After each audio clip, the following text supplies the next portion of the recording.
Hello, one and all, and welcome to episode 31 of ThROH The Years, the podcast that reviews Ring of Honor show by show from the beginning. I'm Trevor Dame. As always, by my side is Matt Feuerstein. And Matt, we are back. We survived the holidays one more year. I am a ghost. I didn't survive at all. So this is the spookiest episode yet.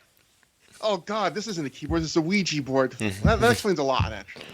Yes, you've been typing on a Ouija board.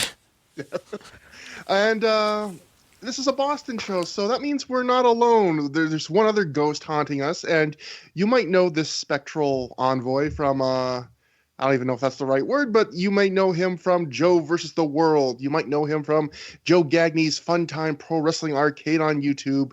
You might know him from the 5-Star Match Game. You might know him from guesting on every wrestling podcast ever. Joe Gagne is back one more time yet again. Joe, how are you doing?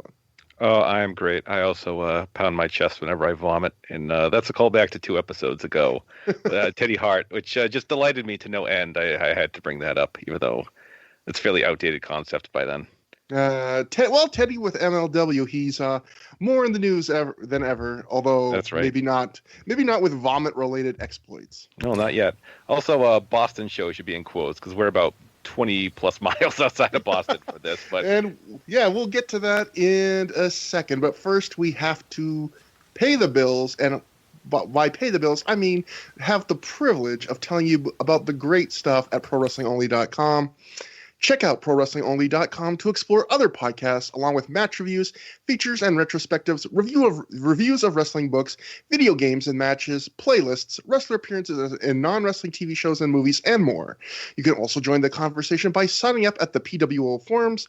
We've been online for over a decade, and with over 2,000 registered members and an archive of over 4 million threads, our message board is a vibrant community all its own. Whether you want to talk about a specific match in our match discussion archive, take a deep dive in the microscope forum, or discuss other general topics from wrestling's past and present, check out all of this and more at ProWrestlingOnly.com. And even though they don't mention this, I believe you could also talk about wrestling's future if you want. I'm not sure. Board. I know for sure past and present. Just get your Ouija board. Ouija board? Yes, you could mostly talk to dead wrestlers, but also all the ghosts. It's basically Pro Wrestling Only message board. Think of it as the wrestling version of A Christmas Carol. You'll come in there all jaded and angry, and you'll leave with a new appreciation for life. That's right. And you're not gonna mess with Tiny Tim anymore, even after his appearance on Monday Night Raw all those years ago. So, because this is the second half of Ring of Honor's first ever double shot weekend, this means we're covering a show that happened literally the day after the last show we covered, which was last episode 30, the conclusion. So that means we don't have a lot of news that happened between the shows, but we do actually have a bit of a story to tell, kind of going to what Joe was mentioning earlier. This show moved not once, but twice. It was visited by 2 evil ghosts of Christmas past, or angry calls from high schools. And we'll go to the Observer for the story. I got clips from a couple Observers that kind of tell the story. First Observer says, the November 29th Ring of Honor show was moved from Wakefield, Massachusetts to Woburn, Massachusetts at the Kennedy Middle School. The original site canceled the date because a rival promoter had claimed they were doing ultra-violent matches. And since it was a school board-run building, they didn't want the controversy. So in the new building, also at a school, they announced the most violent main event in company history with a no-rope barbed wire match with Corino versus Homicide. So that's the first story. And you think, oh, that's kind of funny that, school got scared about the violence, so they're going to another school and doing an exceedingly violent match. You go, okay, that'll be the end of the story. Wait, they were supposed to be at a middle school? That's what it said. It said here, let me just go back, Kennedy Middle School. So, yeah, that would have been, I can't imagine it would have been like when I was going to school if I knew that they were doing a pro wrestling event at my middle school that weekend with like barbed wire. that would have blown my like little puberty infused mind of just like, oh man, if they've got boobs here, it's everything I want. But someone's going to cut that. The next Observer story that really takes the second turn here, another Observer, Ring of Honor show on November 29th was moved for the second time, this time to Framingham State College in Framingham, Massachusetts, headlined by Homicide versus Steve Corino in a no-rope barbed wire match. There is someone from a local promotion who apparently called both the original venue in Wakefield and then the second venue in Woburn, complaining about the type of show. The Woburn Middle School was well aware the calls would come from agreeing to do the date, but then the Wakefield Item ran a negative story on the show which claimed Ring of Honor was late in paying its bills when they ran Wakefield before, and that the show featured lots of swearing. Local police in Woburn told Ring of Honor after the article came out that they weren't going to allow the show in their city. Ring of Honor officials called the paper and sent in a copy of the cash check for building rent for Wakefield, cashed 3 days before the show took place, and they asked for a retraction, but to our knowledge, that hasn't run. Ring of Honor spent days calling up any place in the Boston suburbs and getting turned down by everyone until John Walters managed to open the door to the Framingham building. So I guess we have John Walters to thank that this show even took place, apparently. Good old Framingham State, because there's not only an ultra-violent match, but plenty of swearing, too. So Framingham State, we don't give a shit. Like that's their. I think that's their school motto. Yeah. We don't care. Well, I will say it's more appropriate than doing it at a middle school. Definitely, it grew up. So that brings us to the show proper, moving right along. War of the Wire took place November 29th, 2003, at the Framingham State College in Framingham, Massachusetts, in front of a reported crowd of 550 people. The Observer, talking about the attendance, wrote, Ring of Honor, with all sorts of problems going in, ran its first weekend with 2 shows, running on the 28th in Fairfield, Connecticut, and the 29th in Framingham. After having to move the location twice, they drew about 450 and 550 respectively, the latter of which they should have been thrilled with, since the final change in location wasn't announced until barely a week before the show. And it's not like they have television to get that word out. But they drew a total internet crowd, many of whom travel long distances to see their show, so they are luckier than most if there were 2 moves on short notice. They're trying to do more storylines, and the crowd is more accepting of that, as a year ago they crapped on a lot of attempts to do angles. I think that's a bit of, I don't remember a lot of unwarranted crapping on angles from the crowd a year ago, Matt. Yeah, no, I think the stuff they crapped on was mostly like when they tried to just get overly gimmicky. I think he's probably thinking of the Red versus Jody Fleisch match, where Special K interrupted it after like 5 minutes. But I think that wasn't so much that they were trying to do an angle so much as people were excited for a match and they didn't give them the match. Yeah, I do not think of the Ring of Honor crowd at this point as like a spoiled, demanding crowd. I mean, I guess the one thing that really had going against them at this point was how belligerent they could be if they got the wrong guest star like ICP or Conan or Jeff Hardy. But other than that, I don't see them as a crowd that was like shitting on things just to shit on things. Although I will say that the crowd on this show was eerily quiet for a lot of it. I was going to say that for a little bit later, but I think we should get into this, I guess. Matt, as someone you one of the most qualified people, because you and I are probably 2 of the only people, other than some of our listeners, who have rewatched the first 31 Ring of Honor shows in the last year. Is this the quietest, worst crowd in Ring of Honor's history up to this point? I would say definitely. I would agree. Like, I'm trying to think of what came close. Like, I remember like Night of the Butcher had an unusually quiet crowd, but there really aren't a lot of events where I thought the crowd was particularly quiet so far, and this one definitely was. And it's funny because they clearly were capable of getting up for certain things. I thought they were pretty up for the world title match.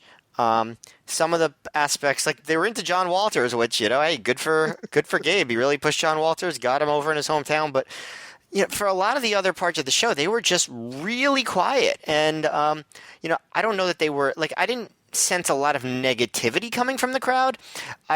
They were just quiet. I don't know if they had just they were just too full to make any noise after Thanksgiving and the day after Thanksgiving, leftovers and stuff. Maybe that was it, but it was weird because I don't remember that being the case in any of the other Boston shows either.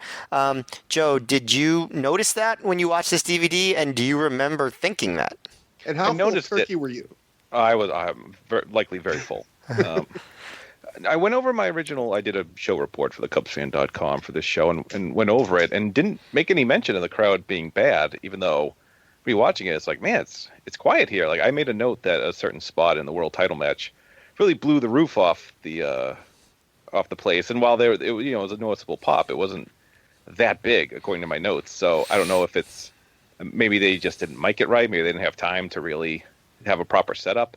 I don't know, but yeah, watching this on DVD, it's library quiet at points. See, that's the funny thing. Like, I actually, midway through the show, I actually thought maybe they mic'd it bad because I knew going in that they drew 550, which is a good crowd by early Ring of Honor standards. But then in the middle of the show where they do a bit where Xavier calls down the Yankees or whatever, that was a loud reaction. So I was like, no, this is mic'd okay, because when they want to get loud, they can get loud. But the other thing is, like, as far as miking the crowd, does ROH mic the crowd? Like, I was always under the impression that they just, the noise that came through the recording on the cameras is the noise that they put on the DVDs. Like, was ROH at the time separately, like, miking the building outside of what they were actually just getting on their cameras? Yeah, you're probably right. I just used that phrase because I'm used to using that with I was more just asking. Like, I'm not even sure. Maybe I'm wrong. I don't know. That was just always my assumption. I mean, both of you have been to Ring of Honor shows from this time period that we cover, and I haven't. So you would know better than me, both of you. Yeah, I don't remember any sort of like noticing any sort of particular audio setup. I've obviously noticed the cameras and stuff.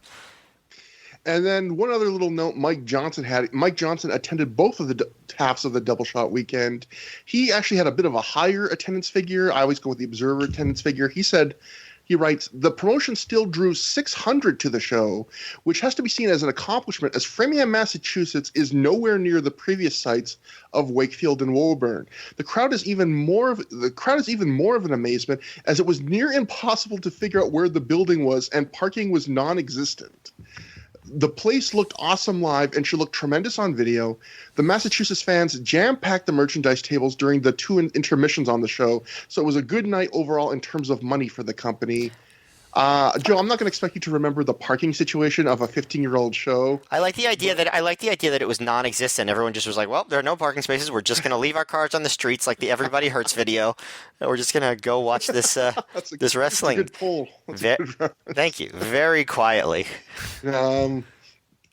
So yeah, the one thing is, I wonder if Mike was watching a lot of the Ring of Honor home releases, because when he talks about the venue should look great, Ring of Honor blacks out all their crowds at this point and have been doing so for a long time. Like, you couldn't see the venue really. So the idea that, it's going to look great on video, you can't see it. It looks like everything else. Yeah, this wasn't the Hammerstein ballroom or anything noticeable.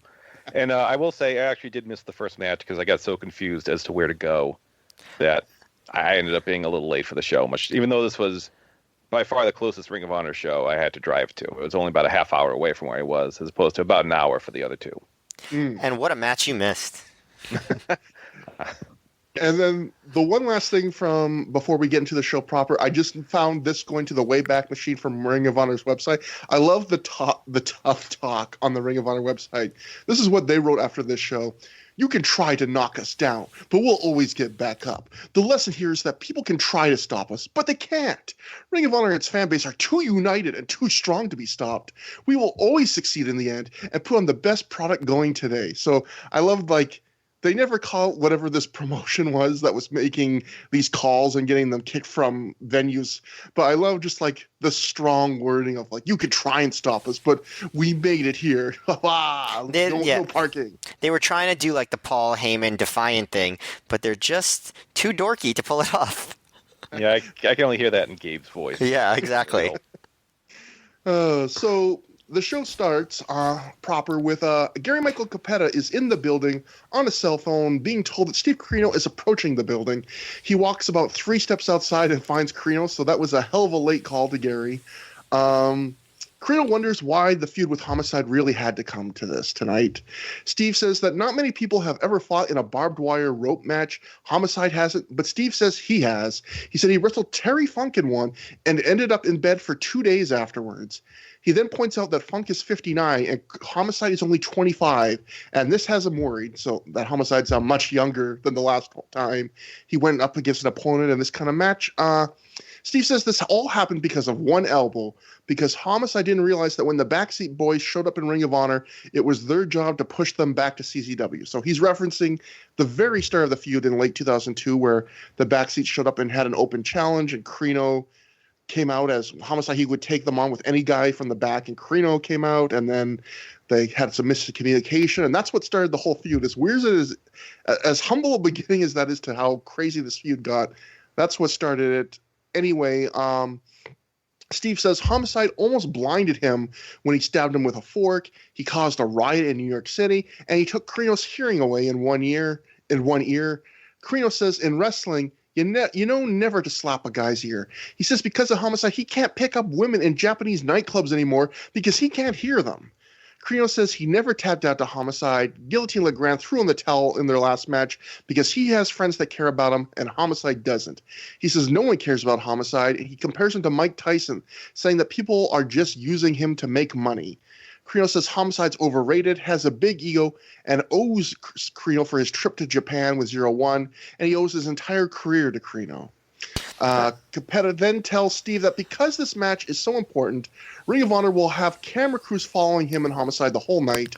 Steve is fine with that. Corino gets annoyed with Capetta. He calls down the posters on the Ring of Honor message board and says journalism is dead. So Corino way ahead of his time there, talking about fake news. Steve says tonight, for once more, he doesn't care about the money or the glory. Tonight the feud ends, and you'll see the end of Homicide and Ring of Honor. And the one thing to point out about this promo before I get your guys' opinions, this was in near total blackness. The camera could not adjust to the lighting outside. It was not adjusted. You literally, you couldn't see almost anything. It was just a bunch of spooky shadows talking all spooky.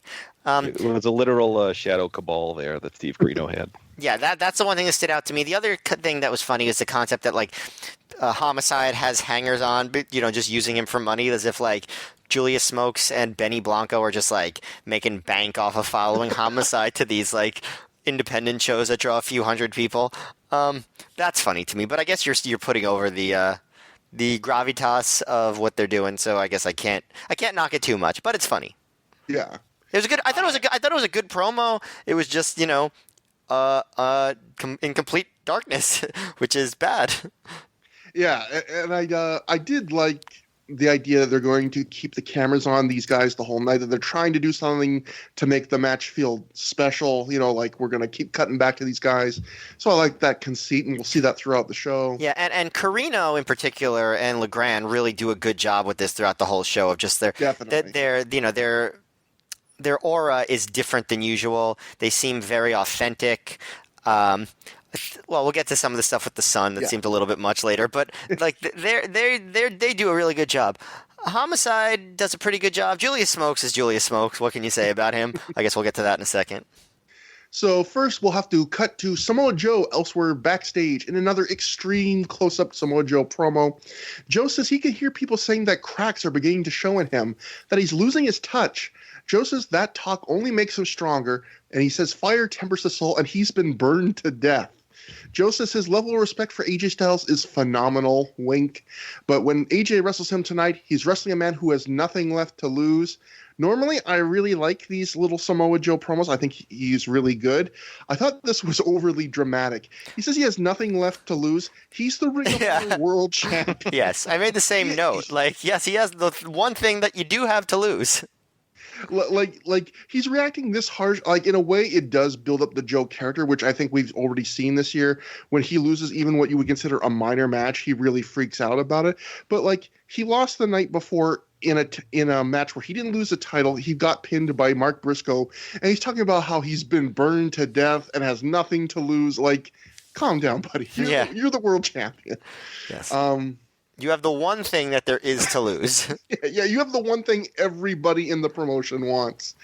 So don't get too. This is like the only time in my life I think I've seen emo Samoa Joe. Emoa Joe. Oh, nice. New T-shirt. Yeah.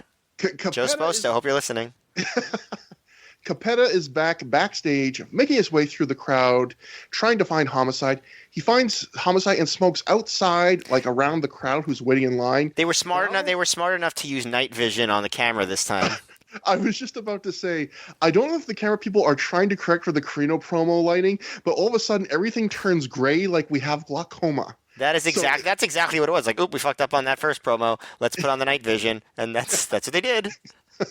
So it swings way back in the other direction, way too far. Anyway, Smoke says somebody's going to die tonight. Capetta tells Homicide that Corino says he's responsible for his success. Homicide doesn't seem to care about this. Homicide says he doesn't care about Ring of Honor today. Corino's a dead man. He says, I don't like him, and that's a shoot, which I hate those little that's a shoot comments. You don't need those.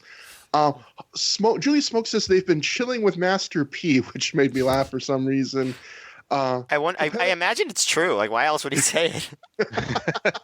There are better rappers you could say you're hanging out with if you're just going to make something up. Yeah, exactly. They could talk wrestling at least. Yeah, exactly. Capetta tells Homicide that the Ring of Honor cameras will be following him all night, and Homicide says multiple times that he doesn't want that, so he's different than Corino in that respect. He ends up walking away, and then, this is the great part, Capetta ends the segment talking into the camera and saying, and I quote, "It's interesting. Both men claim that their opponent will not leave the ring alive." Strong words. So I just like how sedately he puts it. It's interesting. Both men say they're going to murder the other person. But also, I don't remember Corino saying that either. I think at one point he might have said like Homicide. Yeah, I don't know if he said it at this point. Maybe later. I'm not sure. I remember he said Homicide's probably in a crack house or something, but probably nothing about his imminent demise. Maybe Gary just read into it like he's saying that Homicide's going to die of a crack addiction in a few years. How dare he? So next we go to the opening match on the show. The Backseat Boys of Johnny Cashmere and Trent Acid defeat Fast Eddie and Hot Stuff Hernandez via pinfall in 8 minutes, 49 seconds when both Backseat Boys pinned Fast Eddie after they hit the T gimmick. Matt, this continues the weekend, the little mini push of Backseat Boys. Both nights they open up the show. They beat a very low-ranking team each night. What do you think about this match? Yeah, see, this is one of those matches where you see, like, Hernandez, he's amazing one night, and then you see him in a different context, and you're like, oh, okay. That's what happened to Hernandez. This match wasn't good. Like, he does impressive stuff, Hernandez, that is, and he was probably the highlight of the match, but there's a lot of sloppiness here. At one point, Hernandez is, like, yelling at Eddie, like, what the fuck is you doing? And the Backstreet Boys dive onto them, and it's like, are they supposed to be, like, you know, falling apart, or was that just, like, a shoot moment? But, Punk is mocking the Backseat Boys dance. He's like, that was gay, and I'm like, Punk, I didn't know you were homophobic too. Is this bug beat everybody in this promotion? The power moves are less impressive, though, when the crowd isn't reacting. I don't know if you felt the same way.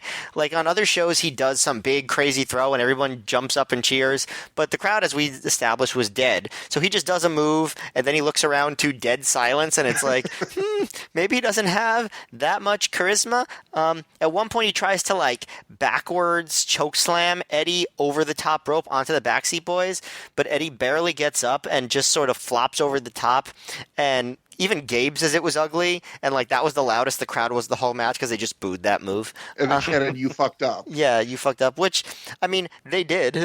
They did fuck up. Weren't wrong. Yes. But he does get a pop with the Tope Suicida. Sorry, I just lost my place. Okay. Oh, yeah, did they do a Doomsday martial arts kick? Like they did a Doomsday Enziguri. Which, yeah. Yeah, it's like... Okay. Yeah, and so basically Hernandez has one of the Backseat Boys up, and Eddie jumps off with a kick, and it's like, okay, that doesn't seem necessary. Yeah, it's like an enziguri that hits the back, and I like did you notice that Punk, he goes, that was interesting, like it was like the most withering like praise of it, like that was interesting. Yeah, mercifully the T gimmick gets 3. I thought it was awkward, sloppy, the crowd was dead, mostly like bad. I mean, I can't say that they were lazy, but I thought it was kind of a bad match. Joe, what did you think? Normally on Through the Years, we don't get that negative, but we're going to see how negative we get on this match. Between like some of the commentary and the actual match, it was a disaster that I kind of loved. Like I had a good time watching this match, just kind of cackling at, you know, the goofiness of the kick off the Doomsday kick.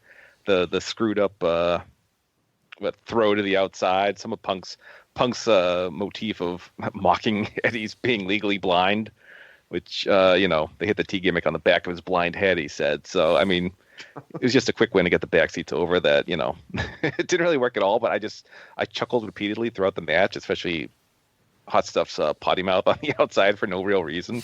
So yeah, not good, but I enjoyed every second of it. I agree with you, Matt, that this match wasn't who was on the low end of things we've seen in Ring of Honor, a little bit below average. There was some entertainment, but it was sloppy. I think the other spot that I noticed that was really sloppy, where Hernandez tries to do another one of his big, like, super powerful, impressive Hernandez spots where he goes for a double German on the backseats where he tries to German them both, and Kashmir kind of slips out of it mid-move and just ends up falling on top of Hernandez. Like, it was just that kind of night for those guys, it seemed like. And one other thing I noticed was the backseats. Like, I thought at this point that they were kind of face now with how they were being positioned, but there was a lot of character work in this match, and it was mostly the backseats, like, being heels. They did like eye gouges and biting, and it just felt like I don't know hardly anyone in Ring of Honor at this point. I don't know what their face heel status is. Yeah, so this kind of caught me off guard. This is a trend in ROH these days, as far as we'll see other matches where guys who were heels the night before were faces tonight and vice versa. But I thought that that one sequence you mentioned where Hernandez tries to throw Fast Eddie over the ropes, but he doesn't get up, and it gets the big "you fucked up" chant. I thought there's that sequence, because the move that follows is immediately after that. Hernandez does his big tope, like dive over the top rope to the floor that gets a good reaction, and I felt like that sequence was kind of Hernandez's career summed up in a nutshell, where like one move is not impressive and he's sloppy and the crowd's shitting on him and not into him, and then the very next thing he does something really impressive and the crowd pops. So it's like that. If I had to just have like a 30-second clip to sum up, like, this is Hernandez, that might be the clip.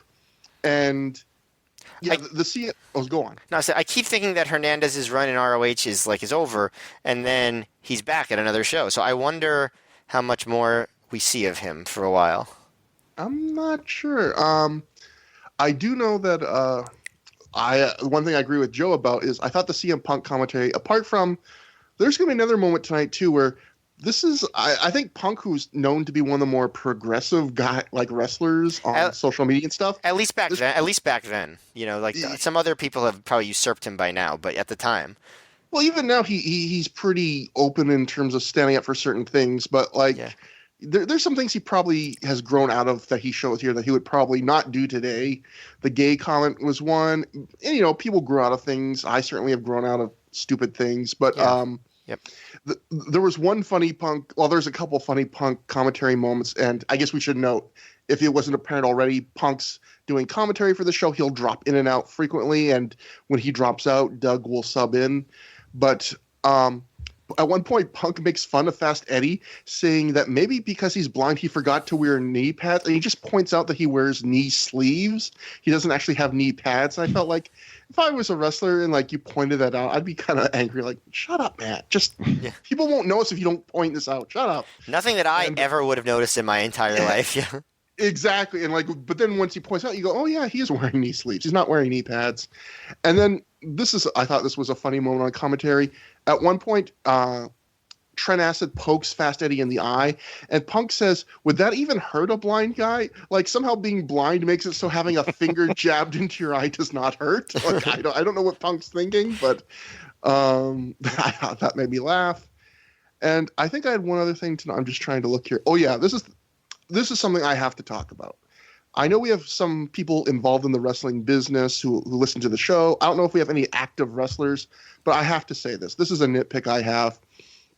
If you are a babyface in a wrestling match, which Hernandez and Eddie were supposed to be in this match based on the fact that they were getting eye gouged and cheated on, I hate if you're a big, strong guy and you ask for a test of strength against a guy who is clearly way weaker than you, because that's a heel dick move. And that's Hernandez asks in this match for a test of strength with Kashmir.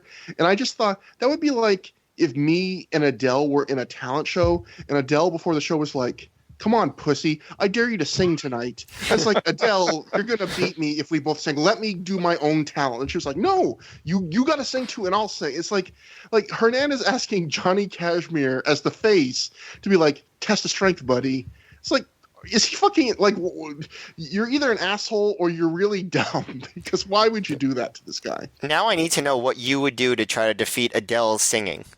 It would be a whole episode of this podcast. That's the only thing I have resembling talent. So you'd have to come out and be like, all right, she sings 5 minutes. We do a 3-hour show. Just ask at a table. You're also a master juggler. I know that. Ian Penn Gillette. Mm-hmm. But yeah, so that was my one note. Probably spent too much time on that match. But moving on, we cut to Steve Corino and Guillotine LeGrand backstage for our first check-in with them. They're sitting in a locker room with the rest of Steve's entourage, including a young Colby Corino. And by young, I mean, I think about 7 probably. I think 7 years old at this point. So maybe too young to be attending this show. Yeah. Well, definitely too young to be attending this show. I'm not a parent. I shouldn't judge, but come on. I'm a parent. I will judge. So yeah, way too young to be attending this nonsense. Given the condition that his dad appears in in front of him, definitely. The kid cuts a whole promo. Corino admits that he's a little nervous tonight, although he says he's not worried. He's just nervous. He says this isn't the same as working Terry Funk. Corino takes a call from someone who is worried about him. Corino keeps saying that they have to keep the match short. They can't let the fans get into it and cheer on Homicide. Steve asks Colby if he's ready. Colby says he's not scared. He knows his dad will win, and Homicide's career will be over, he says in his little kid voice. Steve says he feels better now. His son is 7, and even he gets it. This is a segment I can't really do justice in a recap. You just have to watch the tone of it. I really like this segment. I felt like wrestling, I actually generally am not, I don't think wrestling should have too much subtlety. I think wrestling works best as a black and white thing. I thought this was subtle in a really good way that I really enjoyed, where normally I feel like wrestling would go one of 2 ways in this segment. They would either have Corino play the chicken shit heel and just go, "Ooh, I'm really scared of Homicide," and just act like he's terrified.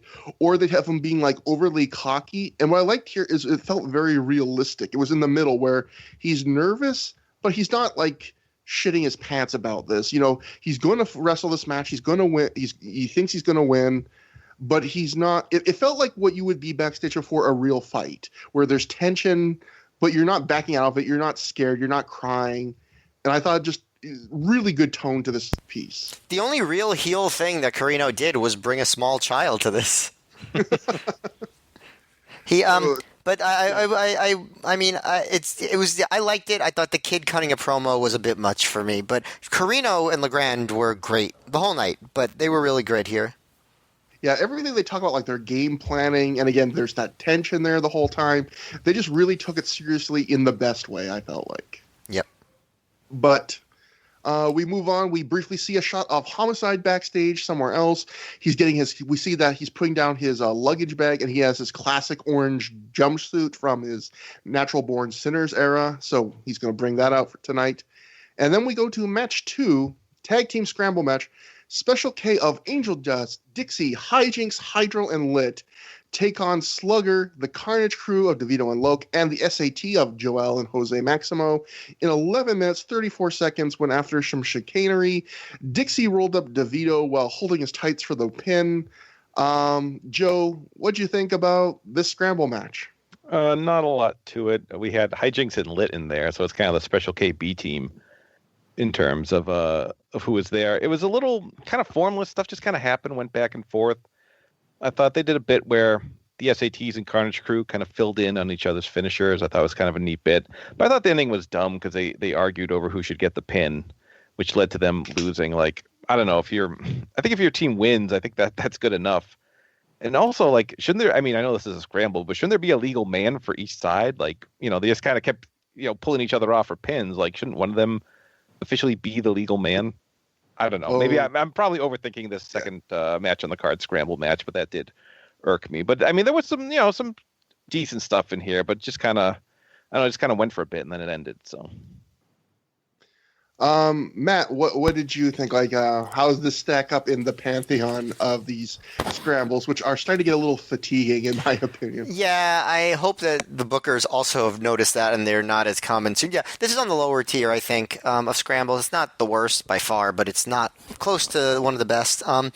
One noticeable thing, Punk's commentary early on at the beginning, he's like, he mentions like, I have to call a match with drug addicts, some drunks, and a couple of Mexicans. And it's like, okay, so I guess Punk is trying to emulate his 1980s heel commentary heroes by being very racist.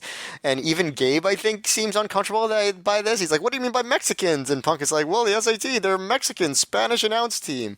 And like, first of all, that doesn't necessarily mean they're Mexican, but Gabe was like, what does that have to do with anything? And Punk's like, I don't know. That's my whole point. Like, even like Punk was like realized, I think afterwards, he's like, all right, I better try to talk my way out of this comment. But, Punk, he also points out that Hydro does not fit in with Special K because of his body.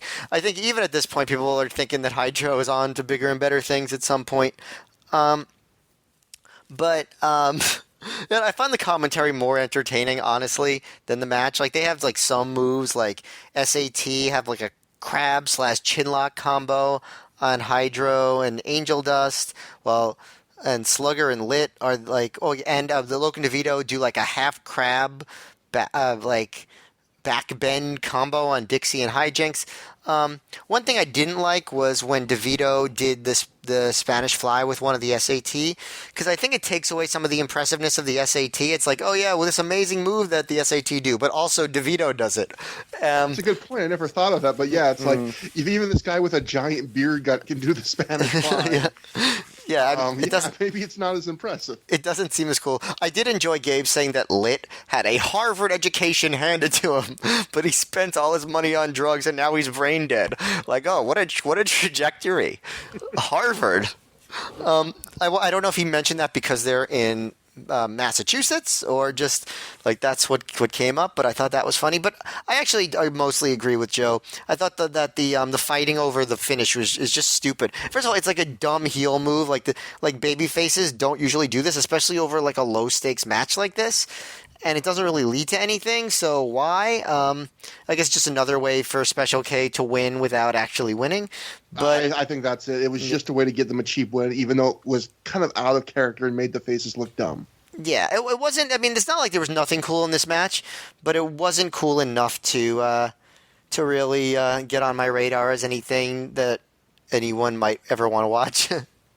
Yeah, I would say this was on on the lower end of scrambles. It was not unbearable. It was like a low average, just barely squeaking into me, but just a scramble. You know, you definitely noticed when you looked at. I liked when Joe said that Lit and Hijinks were the B team, because I wrote in my notes they are the D-list Special K members, so we both used letters to describe them. Yeah, well, probably Cloudy was going to be on the team if he wasn't knocked out the night before. Yeah, exactly. They had to go deep into the bench of the Special K bench for this match. Really missing Deranged, and missing Izzy a bit too.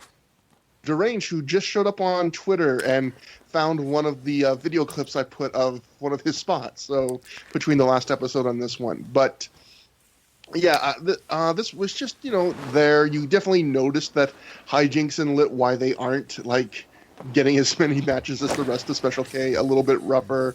One thing I noticed is this is, I believe, Matt, the final match we see of Slugger in Ring of Honor. You did the research. I appreciate it. I didn't do it on Hernandez, but I did it on Slugger. I owed him that much. And I noted in this match that Slugger, when you take it, he's just in like standard wrestling gear here, and I noticed like when you take Slugger out of the suit and the sunglasses, he looks like 100 times less cool. Yeah, like, a lot of the mystique for him just went away from me. He's just now a tall guy with an average body in wrestling gear. Yeah, and by wrestling standards, he's not even that tall at all. Yeah, and there was also the funny bit too where they did a dive train in this match, and they built up to the big, is Slugger going to do a dive? And he teases it, and then he doesn't, and the crowd boos.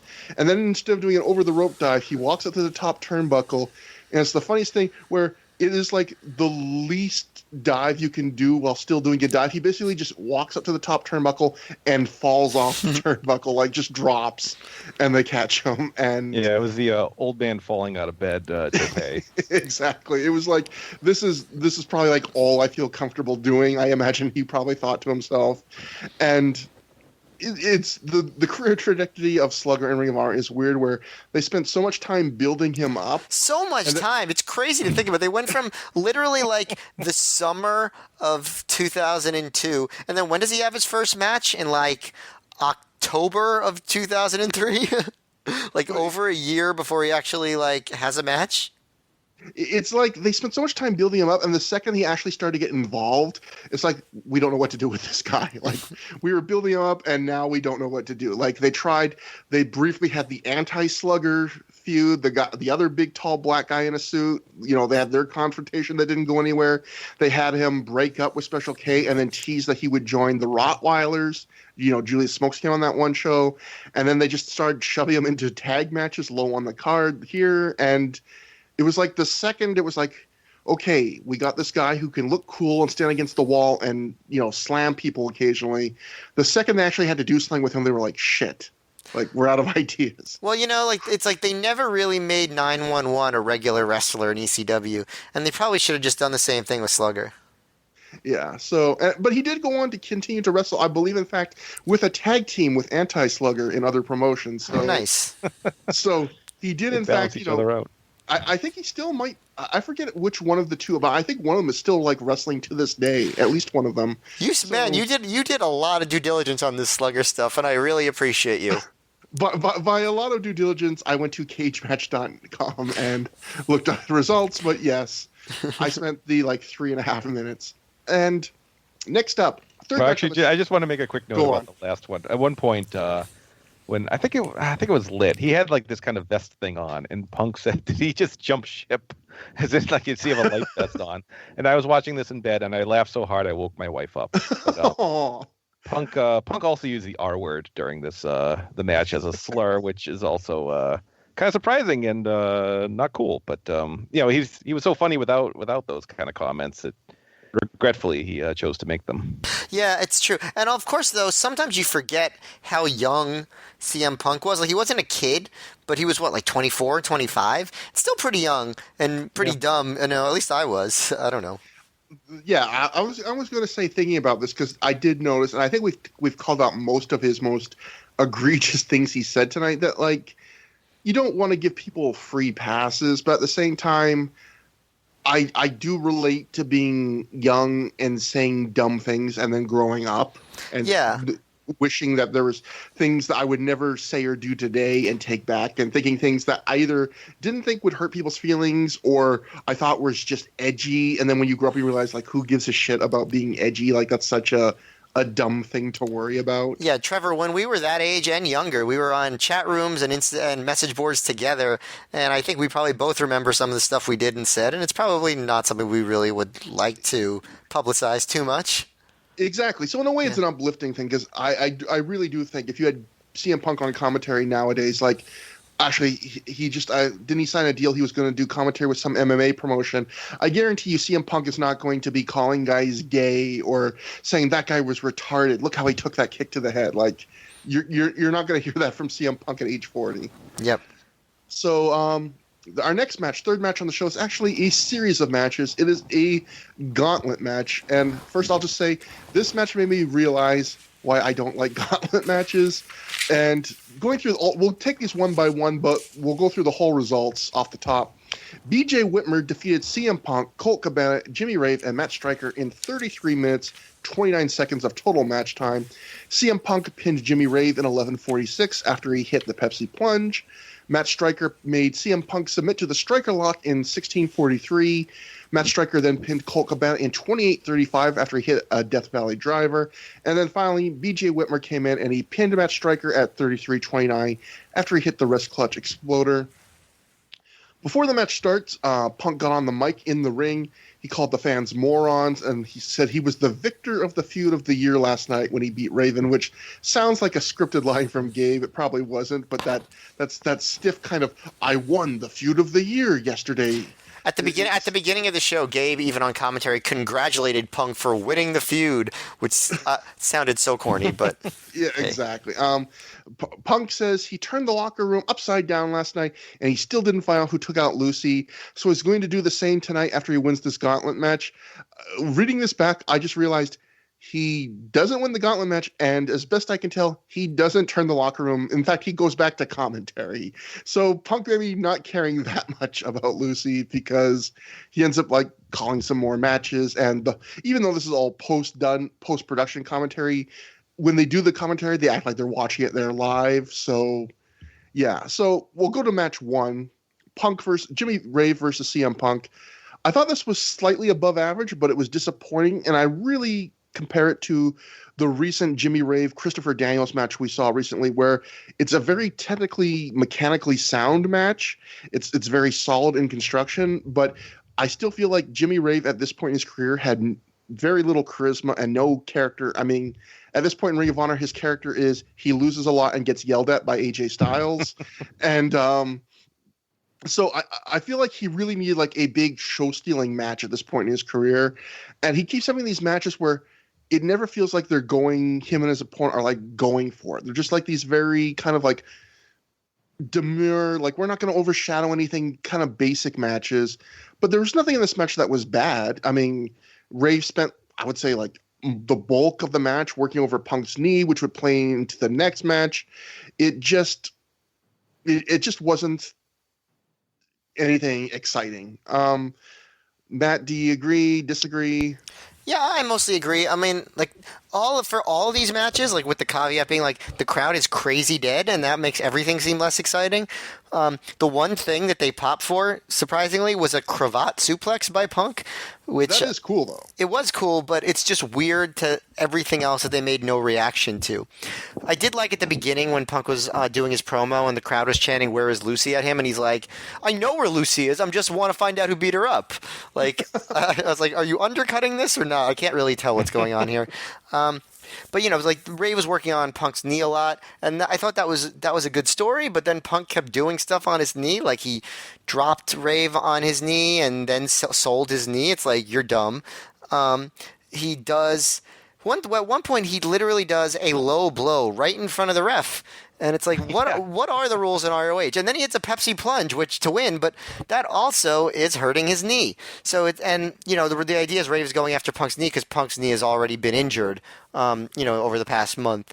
So it makes sense, but Punk, I thought Rave was doing a good job, and Punk's selling was pretty good, but Punk's his strategy didn't make any sense given that he kept doing stuff that would hurt his knee more.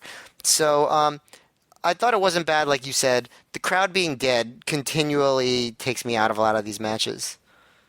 Joe, what'd you think? This would have been I was going to say this would have been the first match you saw coming to the show because you missed the opening match, but no, you saw the second match. But still, what'd you think about the second match you would have seen on this show? Well, you may have noticed there was at some point kind of a random holy shit chant. I wanted to know about that. Do you want to know the reason? Yes. Someone let out a Titanic belch, and it was so loud I heard it from across the gym. Do you remember this, or did you write it down? I wrote it down, but I do remember it too. For those who don't know, during, like as Matt said, dead crowd for pretty much the whole night. The dead crowd for this match. Randomly in this match, I wrote in my notes, "There's a holy shit chant for a reason I can't find." I had no idea that one, Joe would know, and two, it would be a belch. Someone let out the biggest burp. Like, seriously, one of the biggest ones I ever heard. Like, for it. At least it wasn't a fart, I guess. No, Matt and I would run into that in a later show. We're years away from that episode. Yes, we're years away from that. Sorry for the tease, but the ultimate cliffhanger. Yeah. No, but like you said, they told a good story. But Punk is supposedly the biggest heel in the company, so. And no one really wants to cheer for Rave, so there's really no incentive to get invested.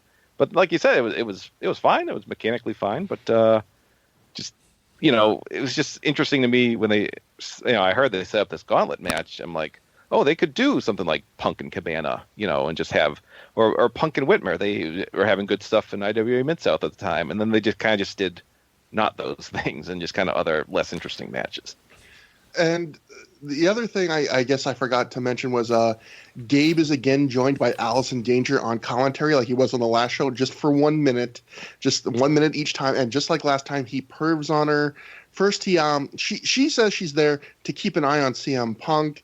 Gabe asks Allison of the prophecies behind the Lucy attack. She gets offended and leaves. And then as she leaves, Gabe says, "You smell nice." And then the funny point was then Doug comes back in, and he introduces Doug as the much more unattractive Rey Morrow. And Doug takes it in stride. I thought that was a fun little jab at his friend. I've never seen like a really clear picture of Doug Gentry, but I bet he was a fine-looking fellow. I mean, you can see him at ringside holding the camera off him. Right. He's a perfectly normal-looking human being. But also I did notice reading back over my notes yesterday, there were a lot more botches on the show than usual, because I picked up like a lot of botches. Like there was one in this, or maybe not even a botch, but just bad-looking spots. Rave and Punk did a spot here where Rave jumps off the apron to Hurricane Rana Punk into the guardrail, but he doesn't get nearly enough momentum on the move, so it slows down in the middle, and Punk basically kind of has to really obviously throw himself into the guardrail. And it just seemed like there were a few more moments than usual tonight like that. Things that didn't quite work or were clearly botched, and it, again, just an off night for some people in some ways. I wonder if it was because it was a double shot and they were tired from the last night, but then I'm like, yeah, but they probably work several nights in a row always. This is just time that happens to just be for the same promotion. It's not like sure, these guys have long drives. Like if they work a Friday shot and then maybe, you got to drive 5 hours on Saturday. It's only about, I don't know, maybe like 2 hours to Framingham from Fairfield. So it wasn't that bad. Okay, cool. Yeah, and to note, like, no one fell apart on this show. It's just, it seemed like a lot of guys that normally would be like botch free had like one moment where you go, "Oh, that's pretty ugly." Yeah, and it was just interesting to note that it was probably just a big coincidence. But match 2 is CM Punk and Matt Striker. Very short match, basically almost all story where Striker gets in the ring. He knows right away, like he's pointing at Punk's knee and smiling. He knows Punk's knee is fucked up. He's going to go after it. Punk tries as hard as he to fight, like very briskly, and to keep Striker away from the knee. But within a few minutes, Striker has the Striker lock on. Punk submits, and that's most of what's here in the match. Like, guys, do you have any thoughts on the match? I don't. I don't. It was a squash. Besides Punk doing some World of Sport spots in like super slow motion, there was nothing too memorable here. Oh yeah, that was one thing. Actually, there is something I should note on this match where, what Joe's talking about. Punk does this section where this match in some ways was kind of the worst of Punk because of a couple things. One was, they do this, like Joe says, this really involved fake World of Sport kind of, he does like a go behind leapfrog through the legs thing, but it's all done slowly enough that it looks kind of dorky. Like, what makes it cool is when you do it really fast, and Punk has to do it pretty slow to get through it. It comes off like something he saw on a tape with Chris Hero, and he's like, "I can do that." And it's like, you can kind of do it, Punk, but not great. And then it ends with this really weird moment where Striker goes for Punk's knee at the very end of the sequence, and he grabs it. He grabs hold of Punk's knee, and then he immediately lets go of Punk's knee. Then Striker pretends to tie his boot, and then he grabs Punk's knee again a few seconds later and takes him down. I have no idea what that was supposed to be. It was just a really weird sequence if you're watching this. It just very clumsy. And then, the idea is he was trying to sucker Punk in, but like he didn't need to because he already had him in control of him anyway, right? Like, exactly. Yeah. And there was one other thing where I noted where what was I gonna say? Shit, brain fog. It happened to me earlier. It's all right. It's entertaining for the people. Oh yeah, this is really entertaining.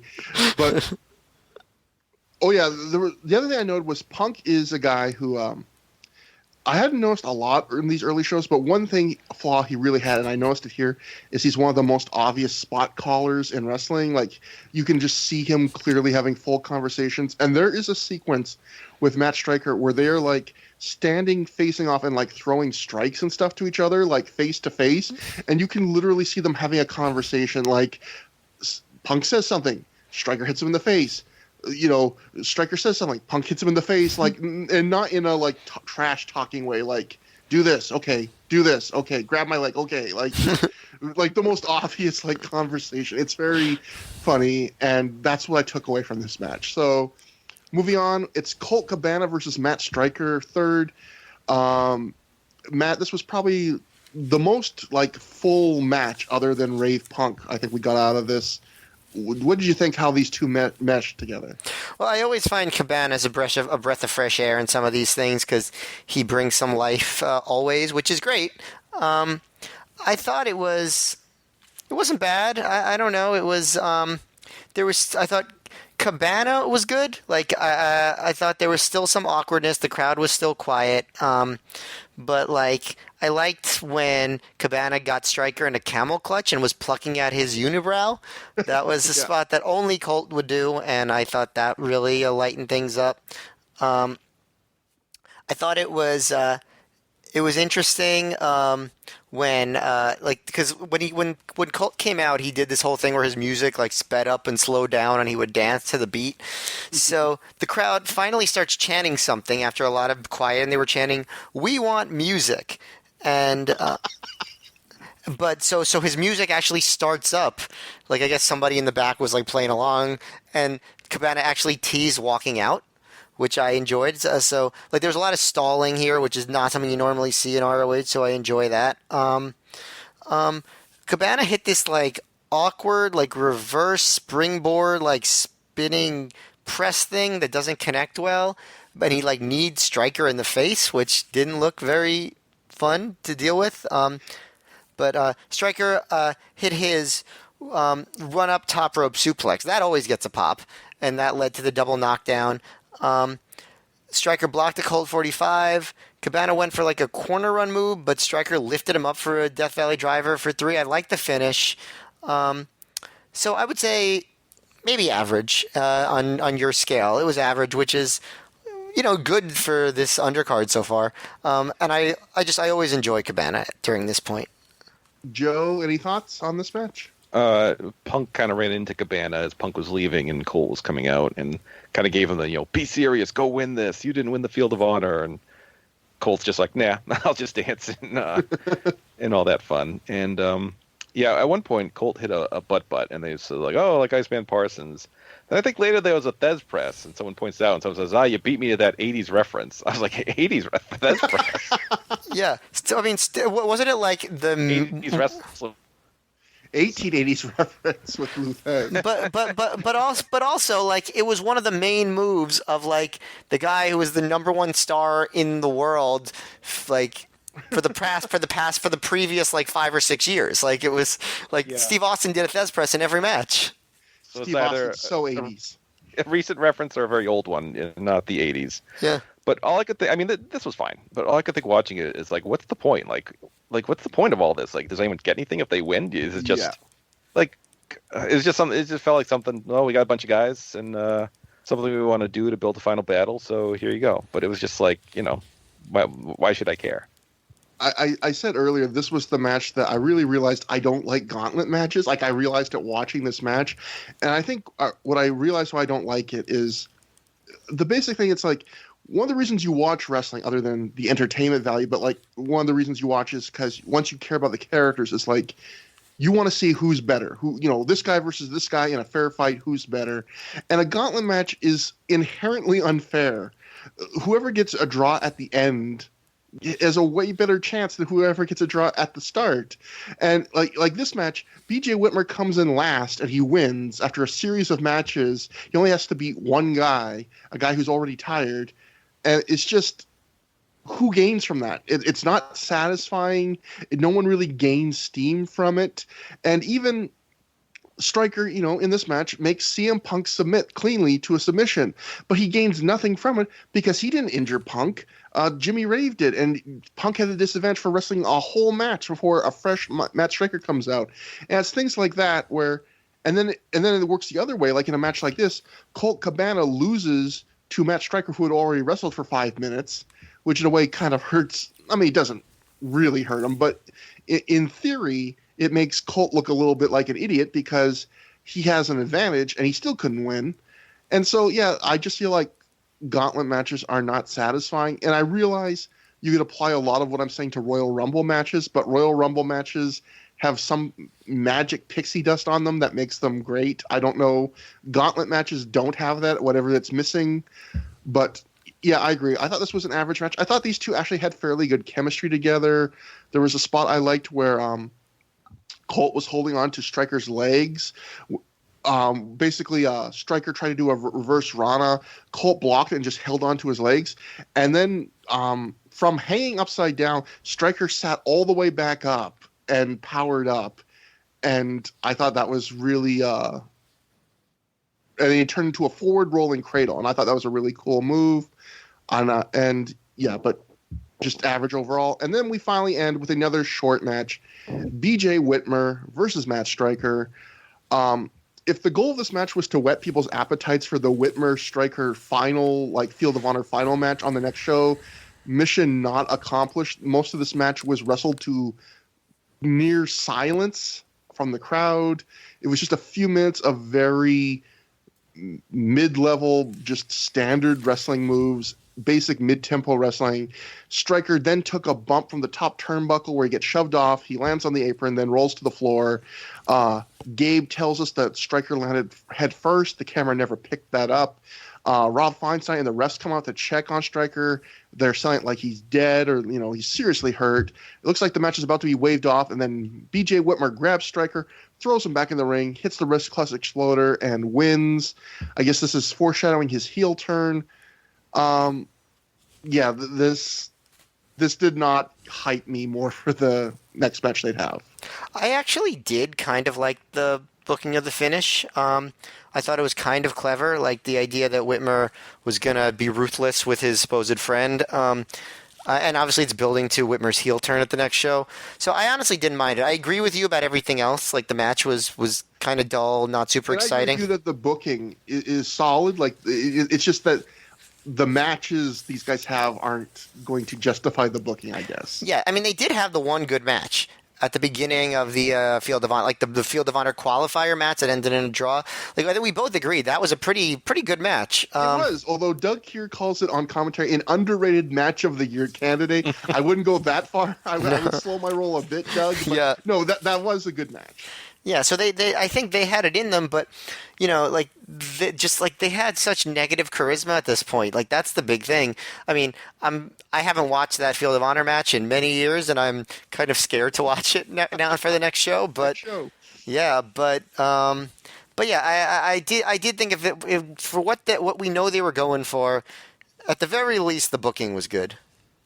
Joe, what'd you think? I mean, again, just a short match, but yeah, I mean the big problem was that Striker takes this bump to the outside that didn't look all that bad. I mean, I'm not saying he had to take like a header off the balcony or anything like that, but he just took a fall to the outside, not uncommon to anything you see in any other match. And they said like, oh, he hit his head, but it was just hard to buy that he was like in this terrible state.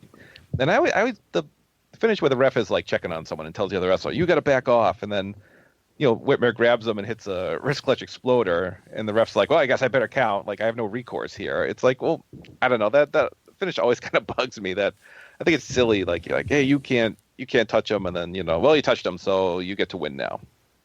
Yeah, I get that's a good point. It's like if they really are taking it so seriously, then either they let him touch him or they don't. Yeah, I mean that's a problem like in every wrestling federation. That's not just singling out Ring of Honor, but that always does strike me as odd. I actually felt bad for Matt Striker a little bit on this night because I was watching him during this gauntlet match. He was clearly trying to emote a little bit more. I felt like his facial expressions were a little broader. He was kind of getting into it with Punk during their match. He was like looking at the crowd to try to engage them a little bit more. And he happened to be doing this on one, the deadest crowd night Ring of Honor had ever had. And two, one of his main matches was against Colt Cabana, who would like overshadow anybody in the company with his comedy. And I felt like it was the one night he was trying a bit more and it just completely gets wasted. And I felt bad for him there. But moving on, yeah, so that gauntlet match basically kind of summed up a lot of late second half Ring of Honor 2003 undercards where it's just a big pile of, that was okay. And we move on to intermission where We join Gary Michael Capetta, I swear to God, in a men's bathroom. Like, they couldn't find room for him to stand anywhere else. He tells us he's going to check what's up with AJ Styles, who is, as usual, about 5 feet away from him. Not in the bathrooms, but in the locker room that's right next to the men's bathroom. AJ is yelling at Jimmy Rave and poking him in the chest, being a jerk. Rave has finally had enough. He says he's sick of this, and he shoves AJ into the lockers before he leaves. AJ just smiles and says, "Sweet, that's the fire I'm talking about." I don't know why that was so funny to me, but it was. Yeah, so building up the storyline that, we're honestly, the storyline so far, AJ's come off as a real jerk, always like browbeating Rave after each match. But I guess here the point's supposed to be, well, he's a good guy because he's just trying to wake up that fire in Jimmy Rave. So next we cut back to Steve Corino's locker room for another check-in. Guillotine LeGrand gets a call from somebody. I couldn't make out whose name it was. Steve is doing squats. He wonders if Homicide's going to use a fork on him tonight. Corino says, "An ear for an ear." And then the camera cuts for 1 second to his son Colby fidgeting with something, possibly a toy. I did like that a couple points during the show when they showed Colby in like the background or something. He clearly was just a standard bored kid killing time, like not scared shitless, like just like probably wished he had like a Game Boy or something on him. Yeah, if it was today, that kid would be face deep in an iPad. Exactly. Yeah. We cut to Homicide in a different locker room. He is also doing squats, but has Julius Smoke serenading him, singing to him as he does them. Homicide tells the camera that he's like Mike Tyson, and he's going to eat Corino's soul and his children. I'm pretty sure they probably didn't arrange this, but I thought it was interesting that Corino at the start of the show said, Homicide's just like Mike Tyson. Everyone's using him.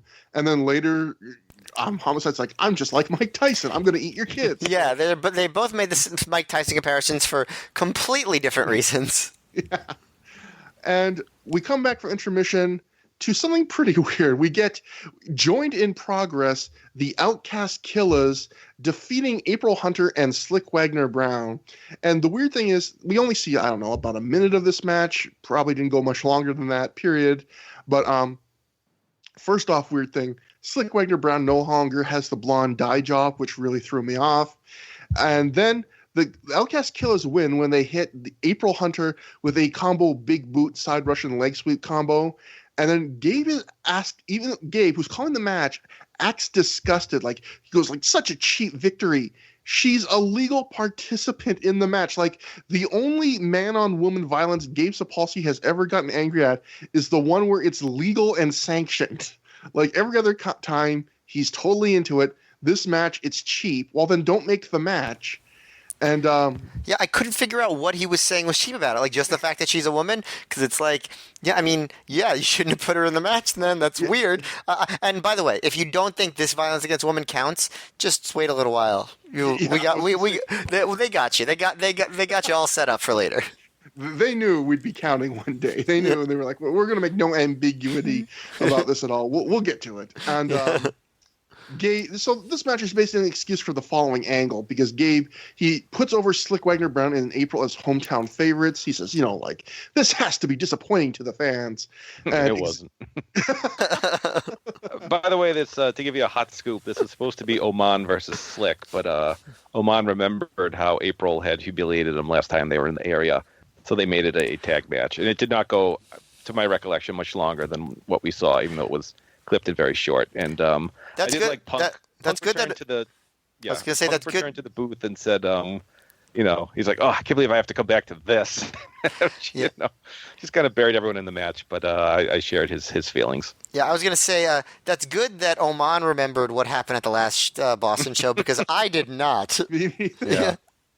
It's weird because Gabe often does, like, so he would talk about years later, so he would try to have like consistent booking period, but also consistent booking like from city to city. Like, if this happened on the show in this town on the last show, we should acknowledge it on the next show for the live fans.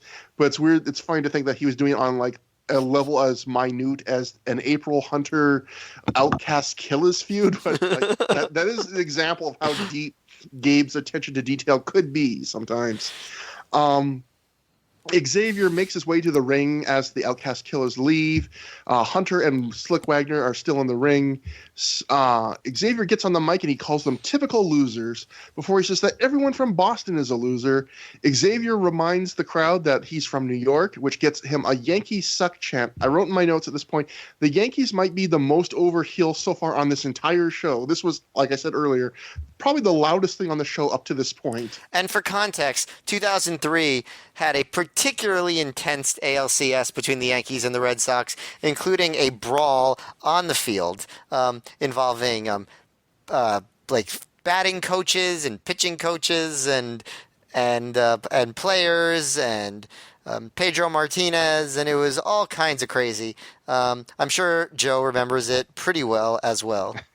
Yeah, it was where there was that big brawl where Pedro Martinez threw down Don Zimmer. Coach Don Zimmer. Yeah, I remember that. Yeah, and that was the Aaron Boone game where the Red Sox blew a Game 7 lead in typical devastating fashion. But then the next year they would have the very last laugh and begin their kind of dynasty that they have now. Yes, heels ran into a lot of trouble picking on Boston sports in a little bit, as we'll see in the next show I'm on. Yeah, I was a teaser for you. I was gonna say, you get no like sympathy as a Boston sports fan, considering that Boston would go on in the next decade to basically win everything in every sport ever. So yes, this is a bizarre anachronism. Even the Red Sox, like they, even though when they were blowing it, like the Celtics were winning 1 billion championships in the '80s, so it's like, you never had it too bad in Boston. Nah, the '90s kind of sucked, but yeah. My closest major city is Vancouver, which has one major sport. We lost basketball, and they haven't won in their entire history. So just cram it, both of you. Just grr. And moving on, Xavier says the Boston Red Sox have choked, just like John Walters has choked. This brings out John Walters without his theme music. He just walks out. He gets a good reaction from the local crowd. Walters takes the mic and he says that this is his friggin' house. Walters wonders when this stupid New York versus Boston rivalry nonsense will end, and he calls it cheap heat. He says tonight he'll play along, though, and he'll be the Red Sox, and Xavier can be the Yankees. He then slaps Xavier, and the match is on. It gets a nice pop. John Walters, up to this point in the show, probably one of the most over parts of the show. And we get John Walters defeating Xavier via pinfall in 11 minutes, 30 seconds when he reversed Kiss Your Ex Goodbye into a cradle. Joe, what'd you think about your own hometown area guy doing you proud, winning this match? I guess I did. I did like when Xavier was taunting Slick, saying, "Oh, he's like, people from Boston are all losers." He points to Slick, says, "You're from Boston, you're a loser." So his formula did hold true in that regard. It was like everything in this match just was like, I don't know if there was like a move that was executed perfectly, which isn't. I mean, this was a grudge match and expected it shouldn't really look smooth, but everything just seemed like they had trouble with everything. Like Walters does like a sunset flip powerbomb move at some point, but he like awkwardly hits his legs on the ropes, and he still executed the move right. It just looked weird, and there was just kind of a lot of it was just kind of like general sloppiness in general. It wasn't bad. It was like it was something the crowd was into, which helped, and Walters got the big win as promised, so that was nice. And I was never the biggest Xavier fan. I thought he was okay here, but probably average at best, I'd say. Matt, what'd you think? I probably liked it a little bit more than Joe. I'm into like post-return Xavier.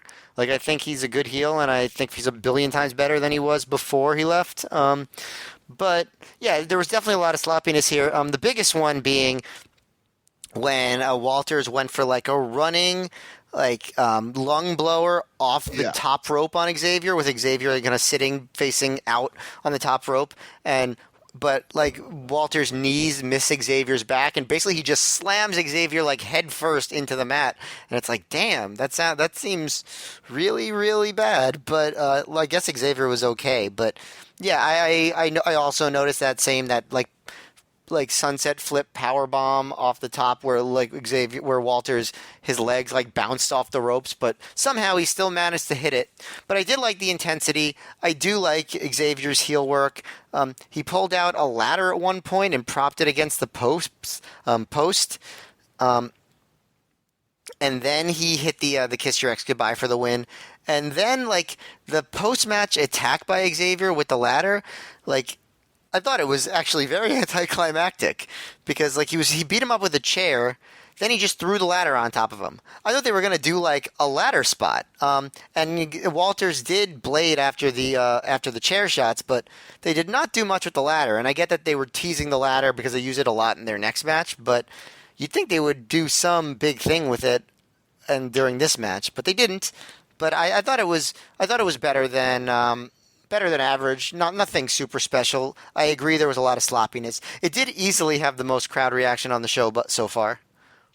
Yeah, so far we've been simpatico tonight, Matt. We're on the same page, tighter than ever in 2019. Because I agree, it was bone to bone. Back to bone. We're not boneless in 2019. We're still team bone in, and I agree because I also wrote my notes like a little bit above average, and what I liked is in the first few minutes they really went at it, and as the match continued, it became more of a regular match. But I still felt they were a little bit stiffer than they might be otherwise. And to me, if you're having a match that's supposed to be part of a feud, that's like one of the main things I asked for is just like treat it a bit different, try and be a bit more intense. And they gave you some of that, which I enjoyed. Xavier, I thought is he's still not a fountain of charisma, but I felt like at this point he was growing into his heel persona a little bit more. He just seemed a little more comfortable in it, in interacting with the crowd. Possibly the purest heel on the entire roster at this point. Yeah, and Xavier also pulled out a couple cool, typical Xavier, where he'll just do one or two neat moves you won't ever see him do again, or not see him do again for months and months. Like at one point, he basically did he sprung off the middle rope to the outside like an acai moonsault, but he rotated in the air and turned it into basically a cross body where he was spinning. Really cool move, and he'll just pull out stuff like that, or he does a reverse neck breaker but off the second turnbuckle. But yeah, it was also, even with these nice touches, it was still a John Walters Xavier match in 2003. So it couldn't rise that far above the clouds. It was in the clouds, but pleasantly in the clouds. I also liked Xavier did at one point a crazy Terry Funkish out on his feet wobble cell. So again, I was like, wow, Xavier's really feeling his oats here on this one. Couple little commentary notes. Well, one's not commentary. Did you guys notice early in the match there's a Yankee suck chant from the crowd, and then another part of the crowd retaliates with a baseball sucks chant? So I appreciate the non-sports contingent in the crowd was like, hey, we like our fake sport. Shut up. Yeah. And Punk later on commentary says, who cares about baseball? Baseball's fake. So there's Punk trying to be all punky, so to speak.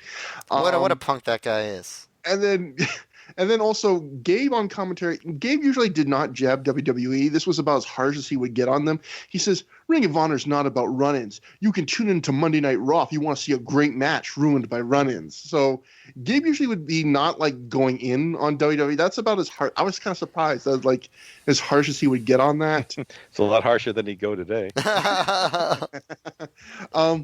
Mike Johnson's from his live report, this is what he wrote about the match. He said, the crowd was into Walters big time as a babyface. Ring of Honor officials are really high on him, and his work certainly deserves the chance for a push, as it's really crisp. He's well liked by WWE as well, as every time they run in TV in the Northeast, he's there. So it's funny to think that Mike's putting him over as a blue chipper, knowing that he's not going to really turn out. And I also thought it was funny that he says his work is really crisp, and then Joe started this match saying, I thought everything in this match looked a little off. So funny how differently two people can see something. I mean, listen, this was sloppier than normal. I don't think it's disputable. Exactly. And so after the match, like Matt said, Xavier has a tantrum. He jumps Walters. He hits Kiss Your Ex Goodbye on him. Hits him with a hard chair shot to the head. Walters blades. Xavier hits him with a chair more. He throws a ladder on him. And I think, Matt, the reason I think it really came off bad was the commentators didn't talk at all during this, which really allowed you to appreciate that maybe 10% of the crowd gave a shit about this at all. And there was something about seeing Walter's blade and get beat out of the shit beat out of him, and then have most of the crowd be completely silent, where it hurt it. I felt like Like, he had so much goodwill built up from the before match stuff, and then afterwards it was like, yeah, the crowd doesn't really care about him anymore. And I was like, oh, yeah, there goes that. But moving on, Ring of Honor tag team title match. The Briscoes, Jay and Mark, make their second, not their sexy defense, their second defense. I don't know. Different strokes for different folks. The Briscoes successfully defend the titles, defeating the Prophecy of Christopher Daniels and Dan Moff, scored to the ring by Allison Danger. They win in 18 minutes, 27 seconds when Jay Briscoe pinned Daniels after hitting the Jay Driller. Matt, before I throw this to you on your thoughts of this match, I want to lead off with this great comment from Mike Johnson. Mike Johnson, in praising this match, wrote, Danny Moff may be channeling the ghost of Don Muraco with his excellent facial expressions. Don Muraco is still alive in 2019. So, You got a malfunctioning Ouija board. the only ghost here is Joe Gagne. There's no ghost of Don Muraco. He is alive and well. We've established that I am also a ghost. Oh, correct. I'm confusing my ghost here. The only thing I'm sure of that's not a ghost is Don Muraco. As of this recording, he is alive and well. The only thing I can explain is maybe Don Muraco had like a near-death experience for the 20 minutes during this match, and his ghost possessed Dan Moff to allow him to make zany facial expressions, because otherwise, as far as I know, I checked, Don Muraco is alive. I am mad. Just think of the entertainment value you get out of just the fact that you randomly read this Mike Johnson report of this show. Yeah. That's what I dig for, I'm panning for gold when I'm looking for these nuggets, and occasionally you get a Scarred Babies or a Ghost of Don Muraco, so that's why we do it. And, Matt, what did you think about, this match got quite a bit of time. How do you think it held up? Well, first of all, talking about face-heel stuff, the Briscoes were absolutely heels the night before against Samoa Joe and AJ Styles. They are absolutely baby faces here. The Prophecy, we've talked about Daniels barely acting like a heel on some shows. He was definitely a heel here. Drives me nuts, as we've established, but it is what it is. This is the rare match where I enjoyed the first half and thought that it got worse as it went along. I thought it was just like solid heel face work at the beginning. Like the Briscoes, their offense looks good. Daniels, did some good like distracting, shoving Jay off the apron to get the heat on Mark, like all that stuff. Then as it gets down the stretch, Allison Danger keeps interfering. And Gabe is like, oh, I can't believe Allison Danger is ruining this match. And then, Jay is pulling her by the hair, hitting a falcon arrow on her, which gives you your very clear violence against women on this show. 30 for 31. Yep. Even the announcers wonder why there's no DQ. And there's just a bunch of near falls until the J Driller for 3. Some commentary stuff. For one thing, when Mark shoves Danger off the apron early, Gabe's like, and she deserved it. He always has to mention how she deserves violence against her.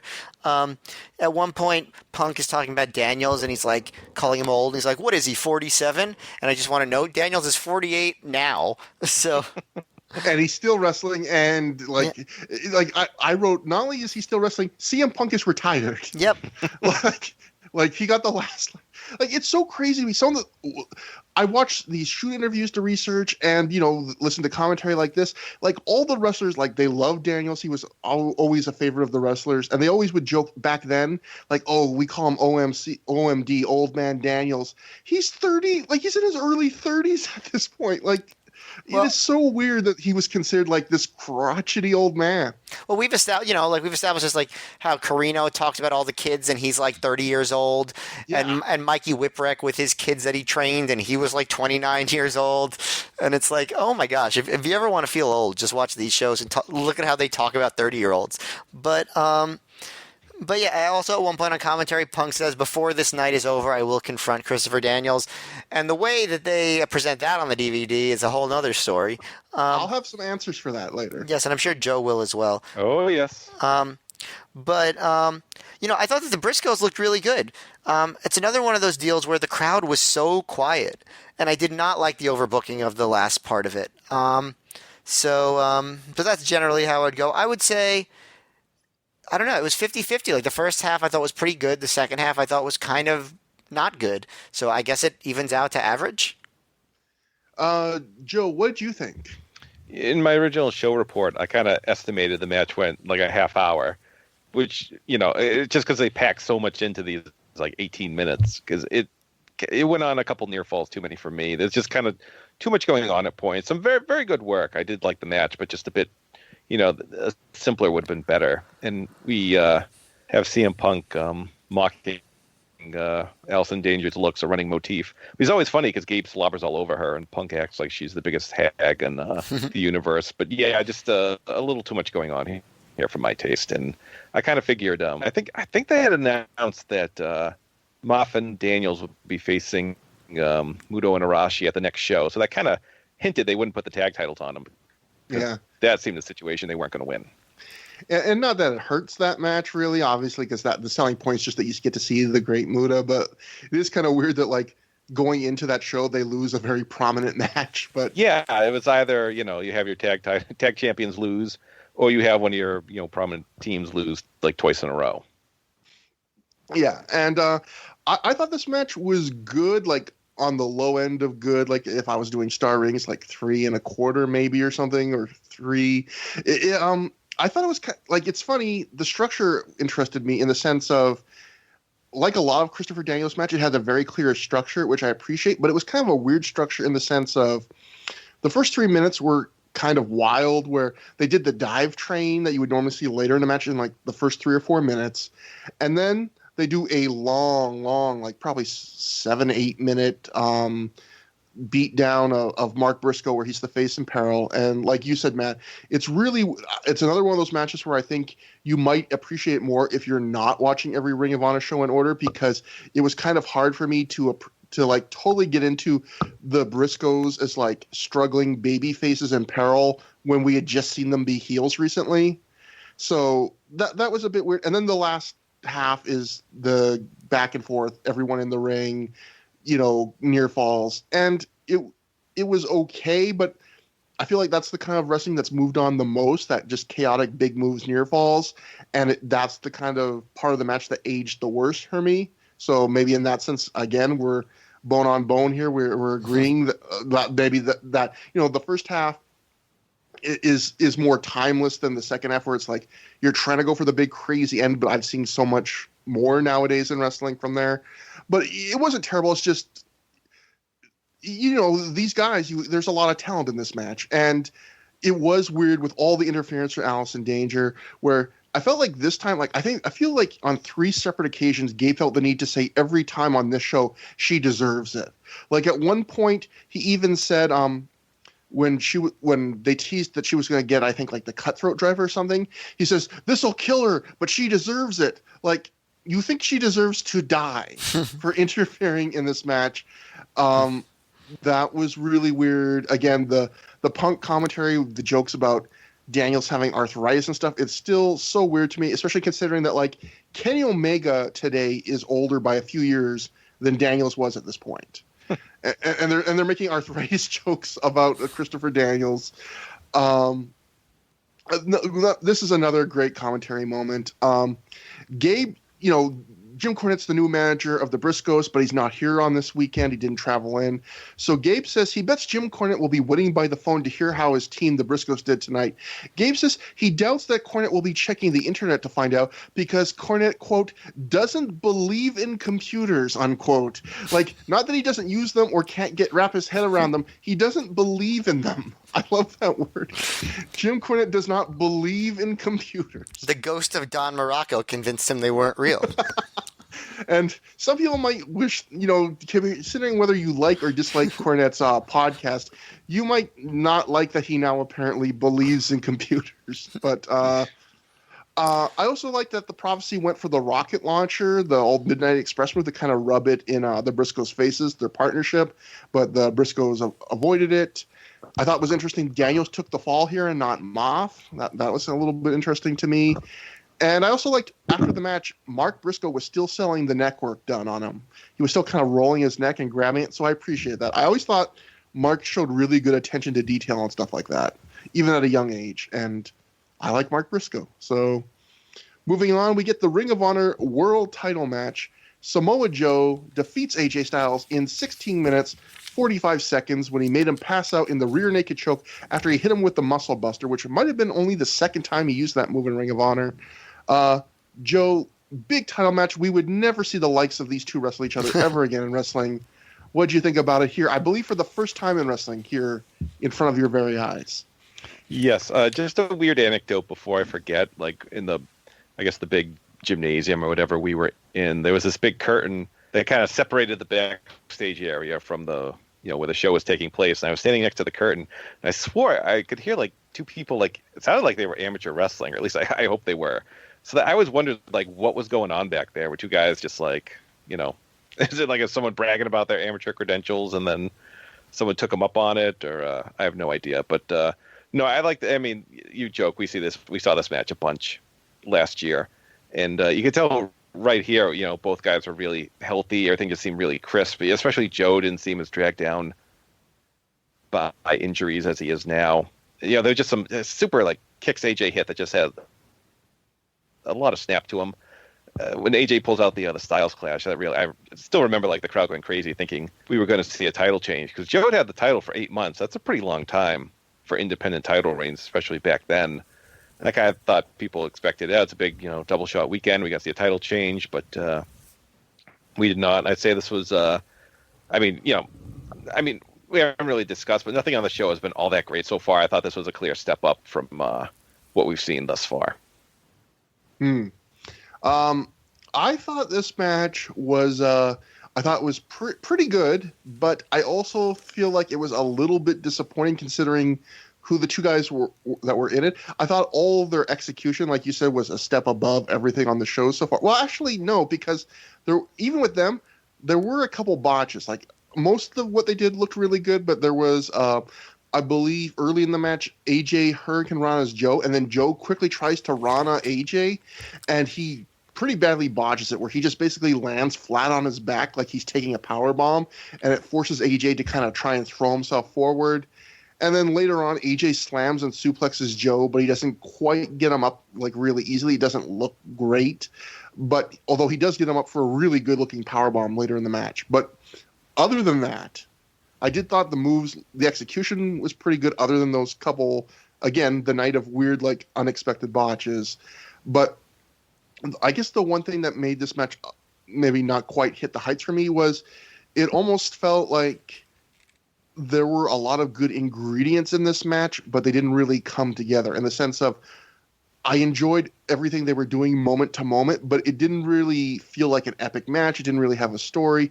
It just felt like two guys who are really good at wrestling, like doing it, but it didn't become more than the sum of its parts to me.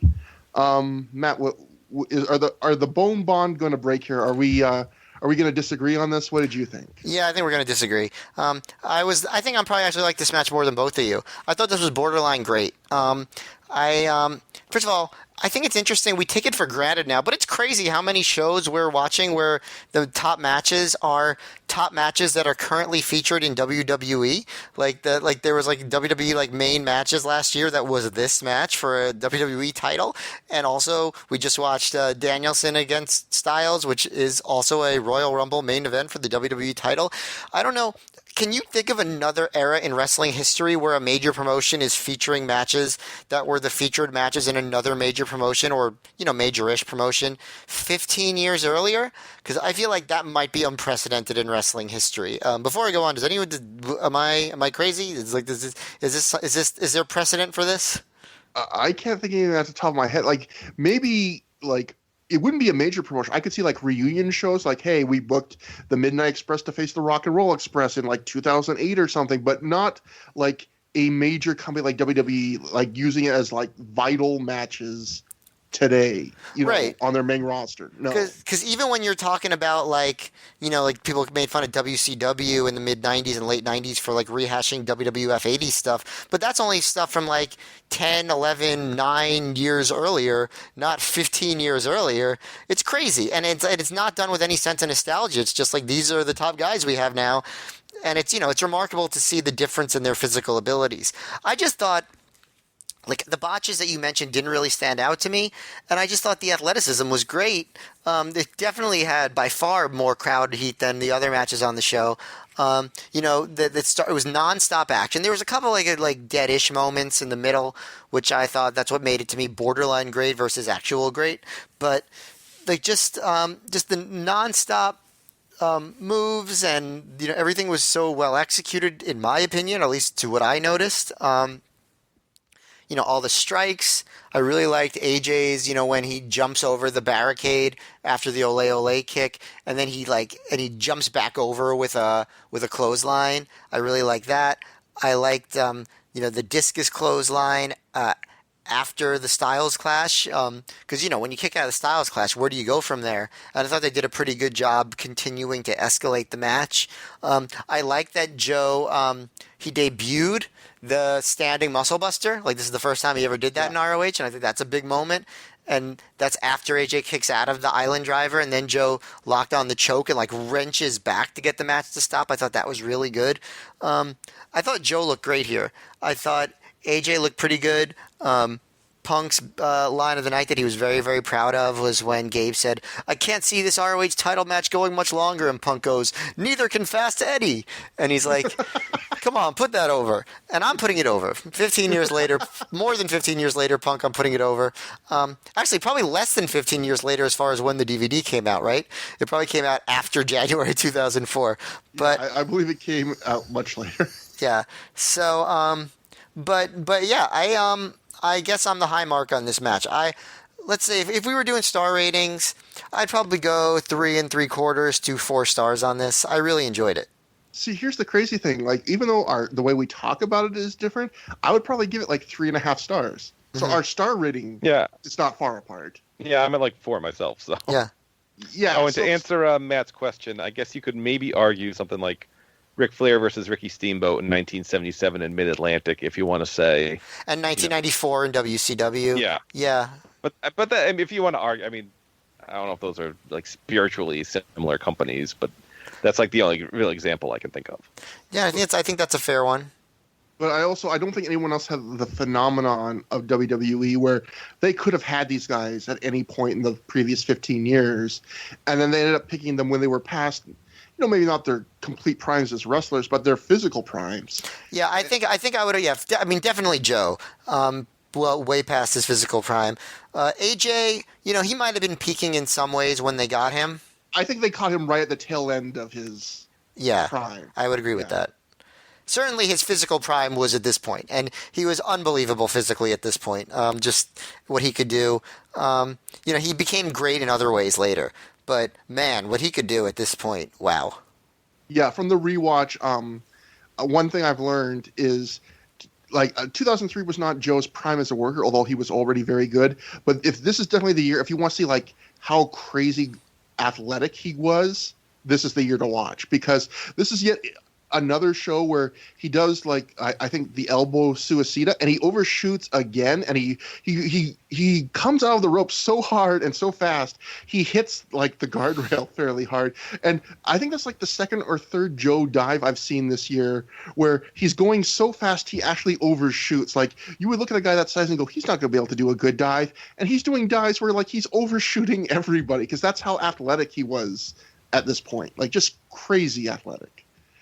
And the one thing I did appreciate, and again, I liked the match, was I liked that Joe made it feel a little bit more special in the sense of he let AJ kick out of one of his finishers with the Island Driver. He catches him out of the moonsault, turns to the Island Driver. He lets AJ kick out of it, and then he has to beat him with basically 2 other of his finishers. One that, as Matt mentioned, the first ever standing muscle buster. He had previously done an off the top rope one to Homicide at Do or Die. So in that sense, I think Joe did a good job of using his finishers in a way that made that showed like AJ takes more to be beaten than other opponents.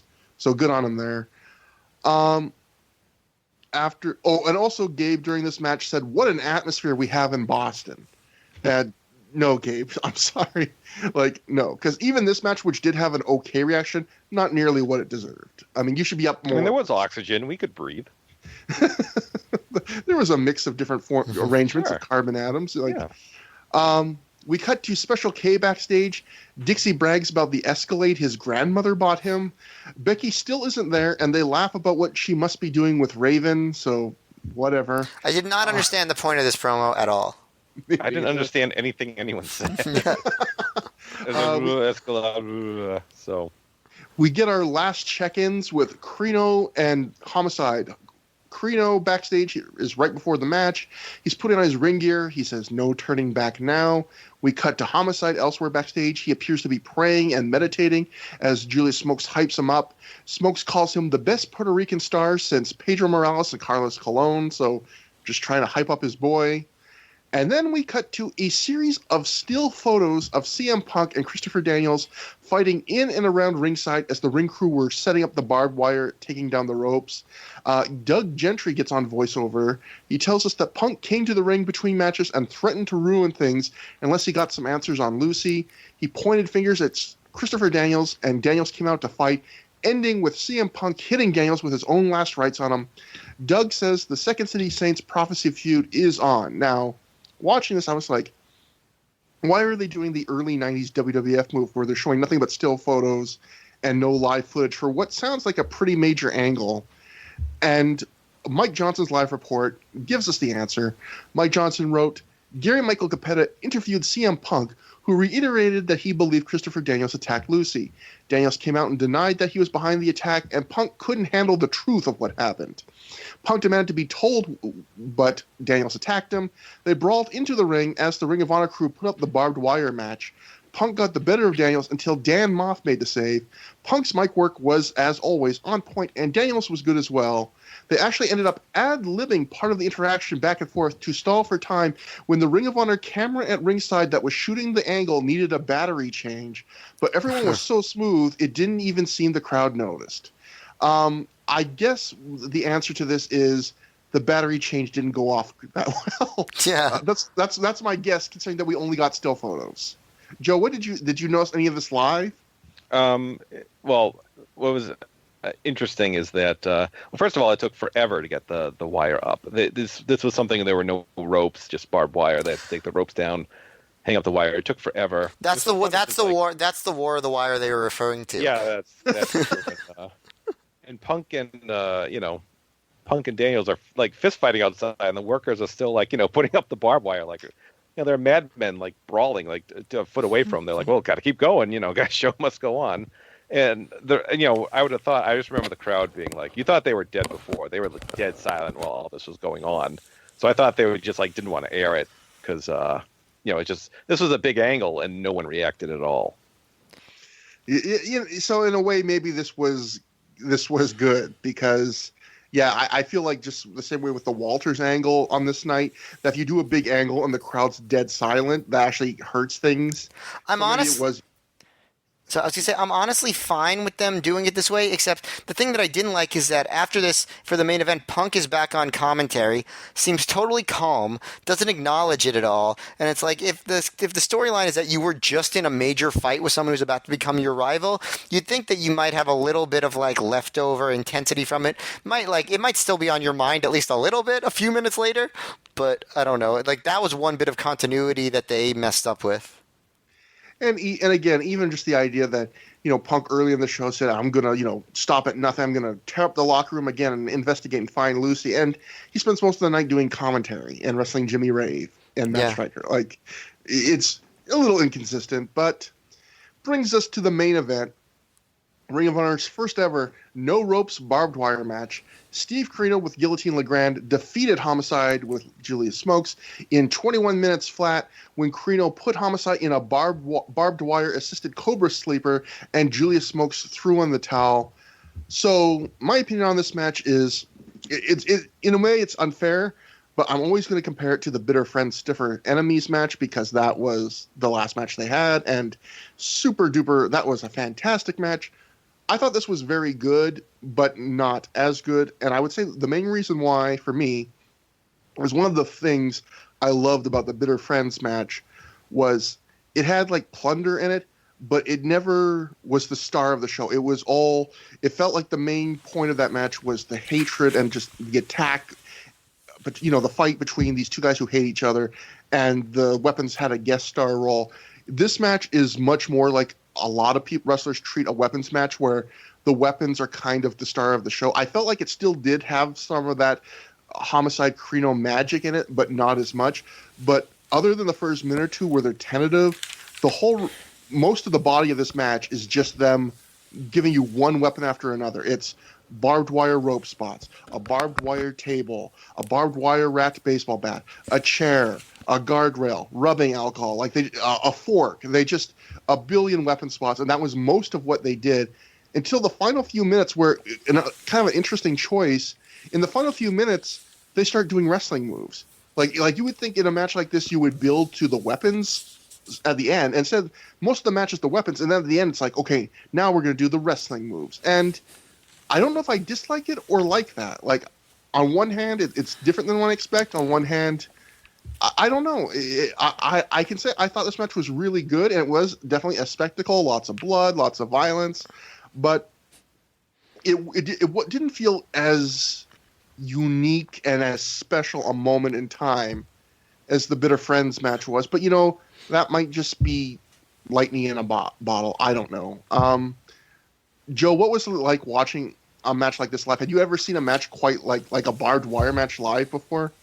No, nothing in terms of that. It's funny because you watch this 15 years later and you think, well, no one got grievously hurt, no one lost a finger or got barbed wire in the eyes. I would have heard about that, but watching it live, it was pretty terrifying because you could see like Homicide going into the barbed wire, and you just see his outfit ripping like to shreds, and both guys just bled buckets, and there was a lot of nastiness in this. Like the Bitter Friends ThROH Years match is better, but it's in terms of kind of the gravitas, I think this match is pretty, and just I just remember like just the scariness watching it live and just the spectacle of it. And if you're kind of squeamish, you prefer straight wrestling matches, I don't recommend watching this. But if you can handle it, I think it's well going out of your way to watch. I think one of the downsides is like, Gabe tries to add gravitas to it. He's like, oh, I may vomit, but he can't quite pull it off. I think Punk was a bit better in that, but maybe a little too jokey at times there too.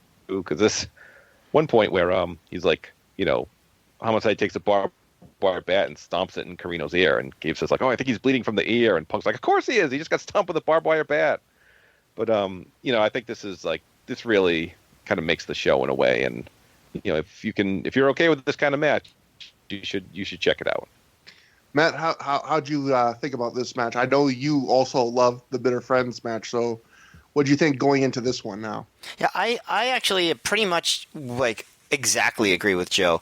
Gravitas is a great word for it. It's definitely not as good as their Bitter Friends Stiffer Enemies match. I was going to say their first match, but it's not their first match. Gabe made the same mistake as he was about to say, oh, Homicide's going to go 2-0. Actually, he lost that other match to Corino that everyone forgot about.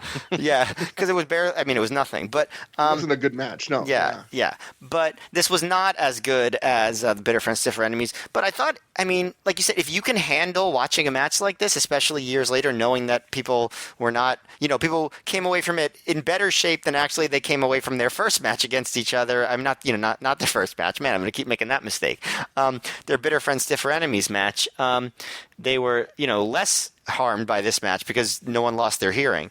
But, it was actually kind of a weird match in the sense of, the quiet in the crowd almost worked in its favor at certain points.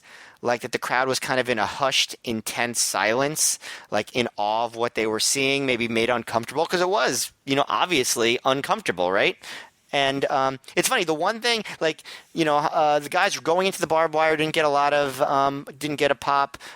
Stomping on the barbed wire bat didn't get a huge pop. One thing that did get a huge pop for some reason was Homicide getting monkey flipped into the barbed wire. That, for whatever reason, got a really big pop. It was a cool, maybe because they weren't expecting it. Yeah. I'm not sure. But yeah, I'm not saying that it didn't deserve one, but I actually, this is one of the rare instances where the quiet crowd didn't take that much away, because you could clearly tell they were into the match. At one point, Corino they were on the outside, and Corino vertical suplexed Homicide up and like into the barbed wire, like in his leg, almost like in a Tree of Woe position. And the crowd actually chanted Tree of Woe, which might be the only Tree of Woe chant in history. But like chants, almost seem silly in this match with the level of intensity. At one point, Homicide did a running knee into the corner, and obviously, like he kept going, and his knee went into the barbed wire, and Punk just like very like coldly was just like, "Why would you do that to yourself?" And I really like that, because that made sense to me. A couple times when they mentioned that Corino's son was watching, I was like, he shouldn't be. Like this really was very brutal. But the crowd, well, first of all, the final spot where Corino had Homicide in the Cobra Sleeper, he actually wrapped the barbed wire around Homicide's neck while he was doing it, and you could see like some lacerations on Homicide's neck. Like, that was so much.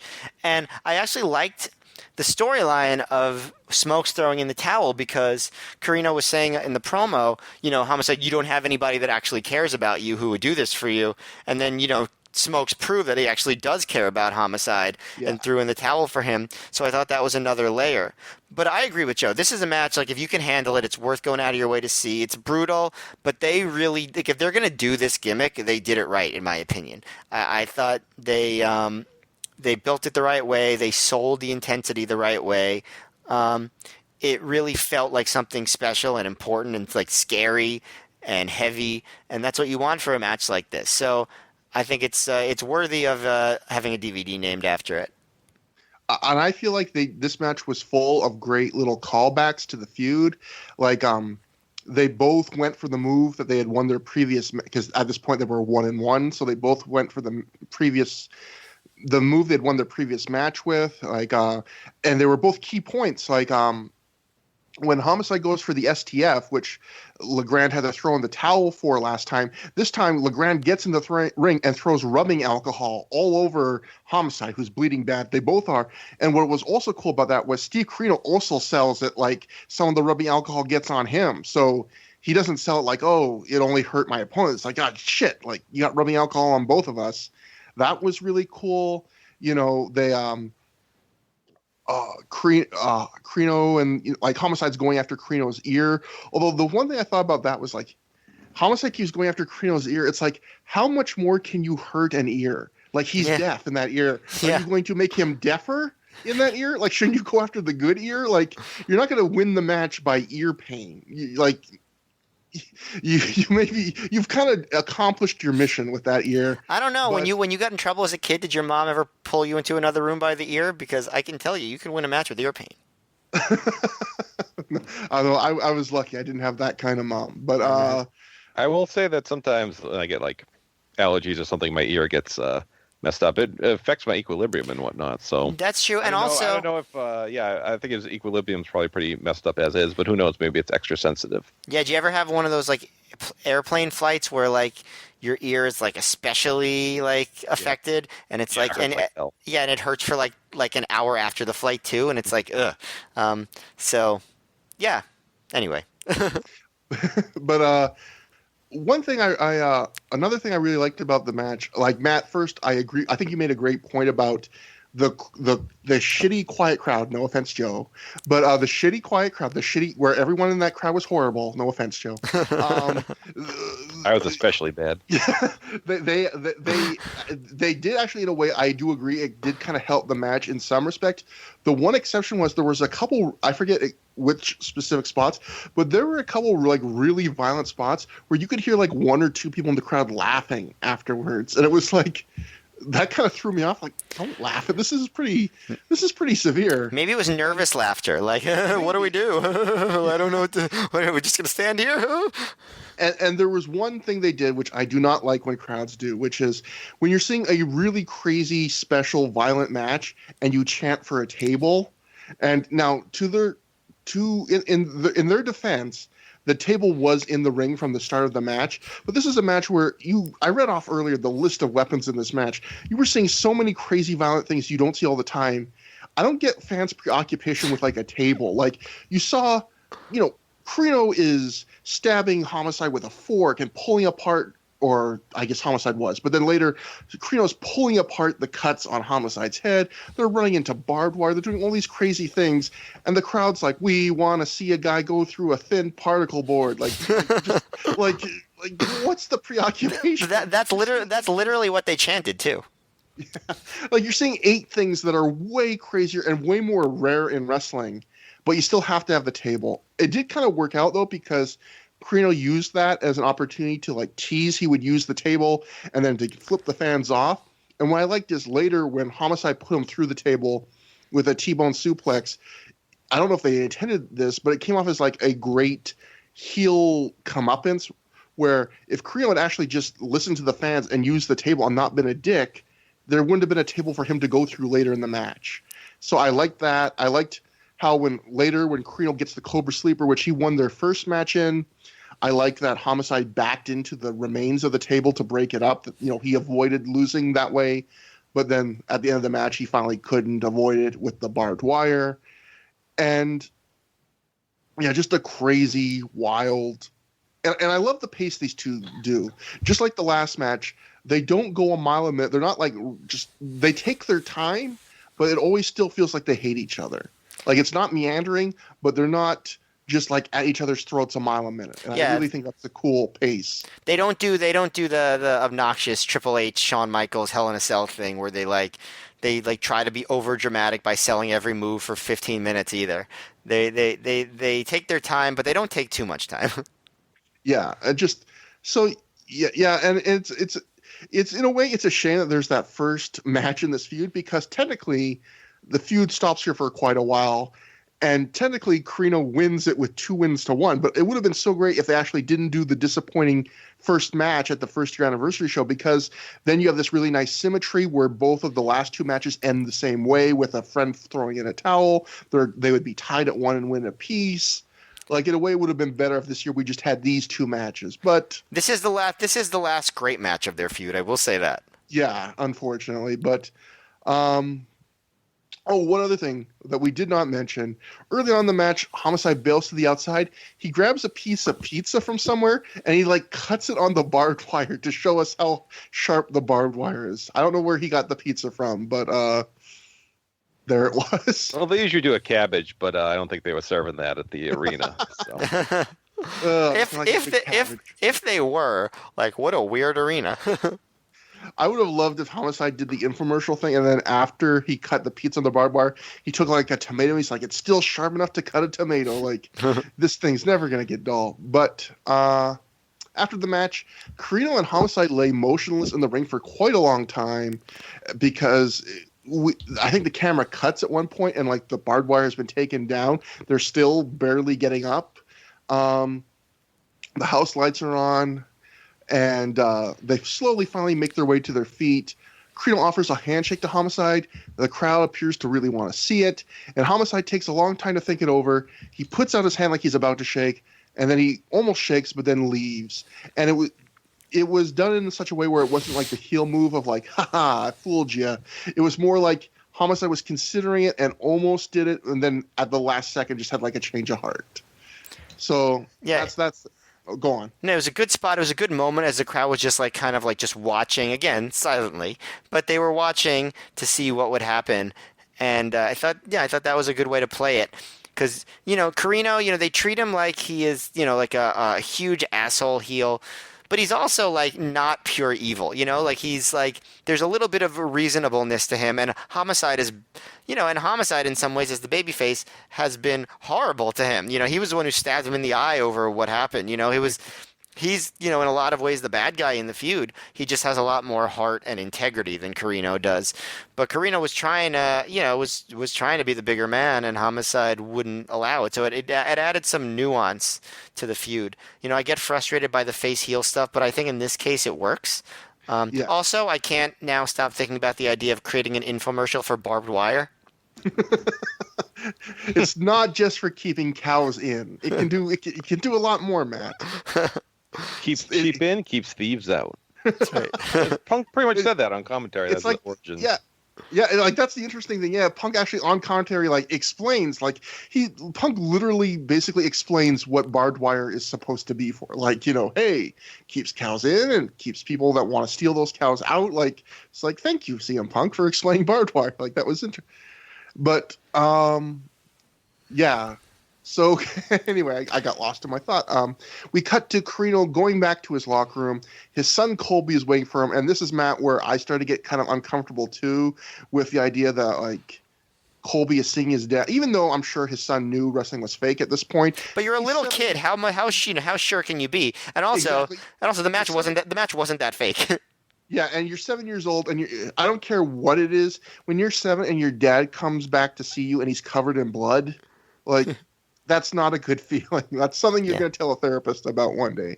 Yeah. This particular match was not fake. LeGrand is giving Corino a big pep pipe talk where he's putting him over, but I like how Corino sells it where he's just kind of exhausted and half listening and just mumbling, no more, it's over, he doesn't want to ever do this again. Corino says he tried to make amends with Homicide, and that if Smokes hadn't thrown the towel tonight, he would have killed Homicide. That's how much he hates him.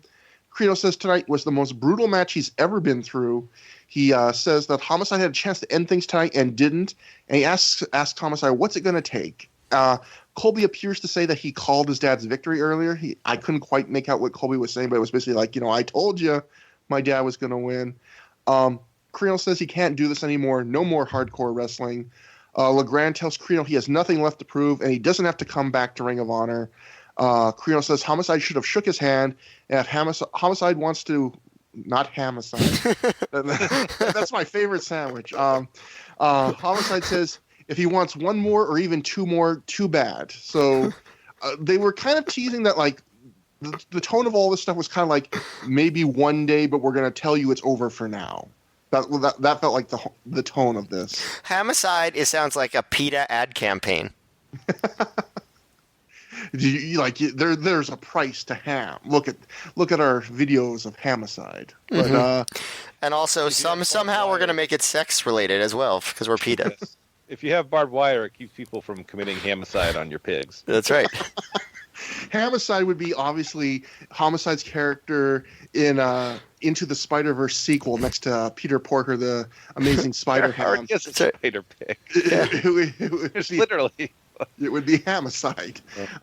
Hamicide is that world's version of Venom. We cut to Colt Cabana backstage for good times, great memories, and his guest. First off, I like that he was interrupted on his own talk show because he looked shocked and he was about to eat some kind of pasta dish, and he says his guests tonight are the SAT, who come in agitated and speaking Spanish. Colt tries to talk in Spanish, but the SAT tell him, it's cool, we know English. Colt is relieved, and the camera pans over to someone off camera who had Spanish cue cards for Colt. I thought this was, genuinely funny that he had, this all prepared. Colt asks the SAT how El Rojo is doing, and he makes sure to tell the people, that's red in Spanish. And SAT say he's doing all right. The SAT say they blame the Briscoes for going after Red's injury in a match. They pound the table angrily. What about the prophecy? I know. The SAT freak out over cousin Red not being able to attend family meetings. They say at one point, they're getting so overly dramatic. I would almost thought this was purposely trying to be funny, but I don't think it was. I thought it was. I actually thought it was because they made a point. It's my parents are mad that we can't even have family dinners. My cousin can't sit at the dinner table with us because his knee hurts. I thought that was that was supposed to be funny. I'm pretty sure. That was Colt wraps up, and the SAT tell him to take Spanish lessons. So, yeah, just a funny little skit there. We cut to BJ Whitmer and Matt Striker having a backstage stare down as Capetta hypes their upcoming match. He does this off camera. Striker wants to know what was up with Whitmer tonight. BJ says winning is the only thing that matters. Grrr. There's nothing great about. It was horrendous. I would have pulled a plan B or something. I would not have gone ahead with that match after that promo and the outing tonight. I also have to mention after the Striker part of his match, they actually asked if there were any doctors in the house because a bunch of doctors were attending independent wrestling at that time. But like after the barbed wire match, they're like, these guys seem okay. They slice each other ribbons with weapons and whatnot, but we're cool. I would have loved it if a doctor did say, like, I'm here at first. I would have wondered what they would have done if the doctor was like, yeah, I'm here. And then I would have loved if that doctor got the wrong idea. And then later in every match, he started trying to come to the ring like, I can help. I can help. Like, after every match, especially the main event. Like I have some gauze in my car just for emergencies. Like, I can help, guys. And just having to be held back. But I also have to say the Colby Corino, given that he became a wrestler and also had his own problems, kind of like add kind of a sobering, I guess, undertone to these promos. Yeah, it does give you kind of like that child star. I mean, I don't know how Colby Corino's life is now. I know he apparently went to rehab and is trying to turn his life around. But for those who don't know, not only has Colby Corino become a pro wrestler on the independent scene, but he had some drug problems. I believe he went to rehab. I believe that cost him an opportunity of going to the New Japan Dojo, in fact. So it's kind of the same thing where you see like a screwed up child star and then you watch their old movies and you kind of feel guilty. Like, am I kind of watching part of the reason why they're having trouble now? It's like, again, maybe we're reading way too much into this, but it seems like I think it would be pretty traumatic no matter how clued in you were to watch your dad in this kind of match. Yeah. So, yeah, a little bit awkward, but that is War of the Wire. This was a interesting show. It's hard for me. I'm going to let you guys talk about, first of all, I think, like, Matt, what do you think about this show? I thought the first 2 hours were not particularly good. I thought the last hour was very good. Like, heavy, not for everybody, but really well done. I thought the title match was very good. I thought the main event was very good. Very memorable, very well done. So I think that hour of wrestling is worth watching if you can handle a match like that. But the first 2 hours of this show are about as skippable as anything that we've seen so far. Joe, like, not only what do you think about this, but I'm always interested. How did this compare to like what you thought about it at the time, if you remember? I know you wrote the report for the Cubs fan, but yeah, my idea was the first half was nothing, and the second half was kind of save the show. And I thought I was actually at the show the night before as well, and I'm wondering how many folks did that, kind of did the double shot. Maybe that's why they weren't making a lot of noise, because they had seen like 8 hours of wrestling over the last 2 days. Maybe that's why they were so quiet. I don't know. I can only speak for myself, but right. I think the highs were higher than the last show, but I think the last show was consistently better overall. Mm-hmm. I mean, there's very good stuff on the show, but there's better versions of it out there. Like Corino Homicide had a better match at Good Friends, Stiffer Enemies. I'm sure AJ and Joe have had better encounters as well. In TNA in particular. In TNA, yes, but I mean, you'll want to skip. Probably the last 2 matches are really what you want to seek out here. Yeah. So between the crowd and the bit more botches on this night, not a show I would recommend going out to see, except for those final 2 matches. And especially if you're a fan of the Corino Homicide stuff, even though this is not as good as the Bitter Friends match, I feel like you kind of have to see this match. And it's more than worth seeing. It's a very good match still.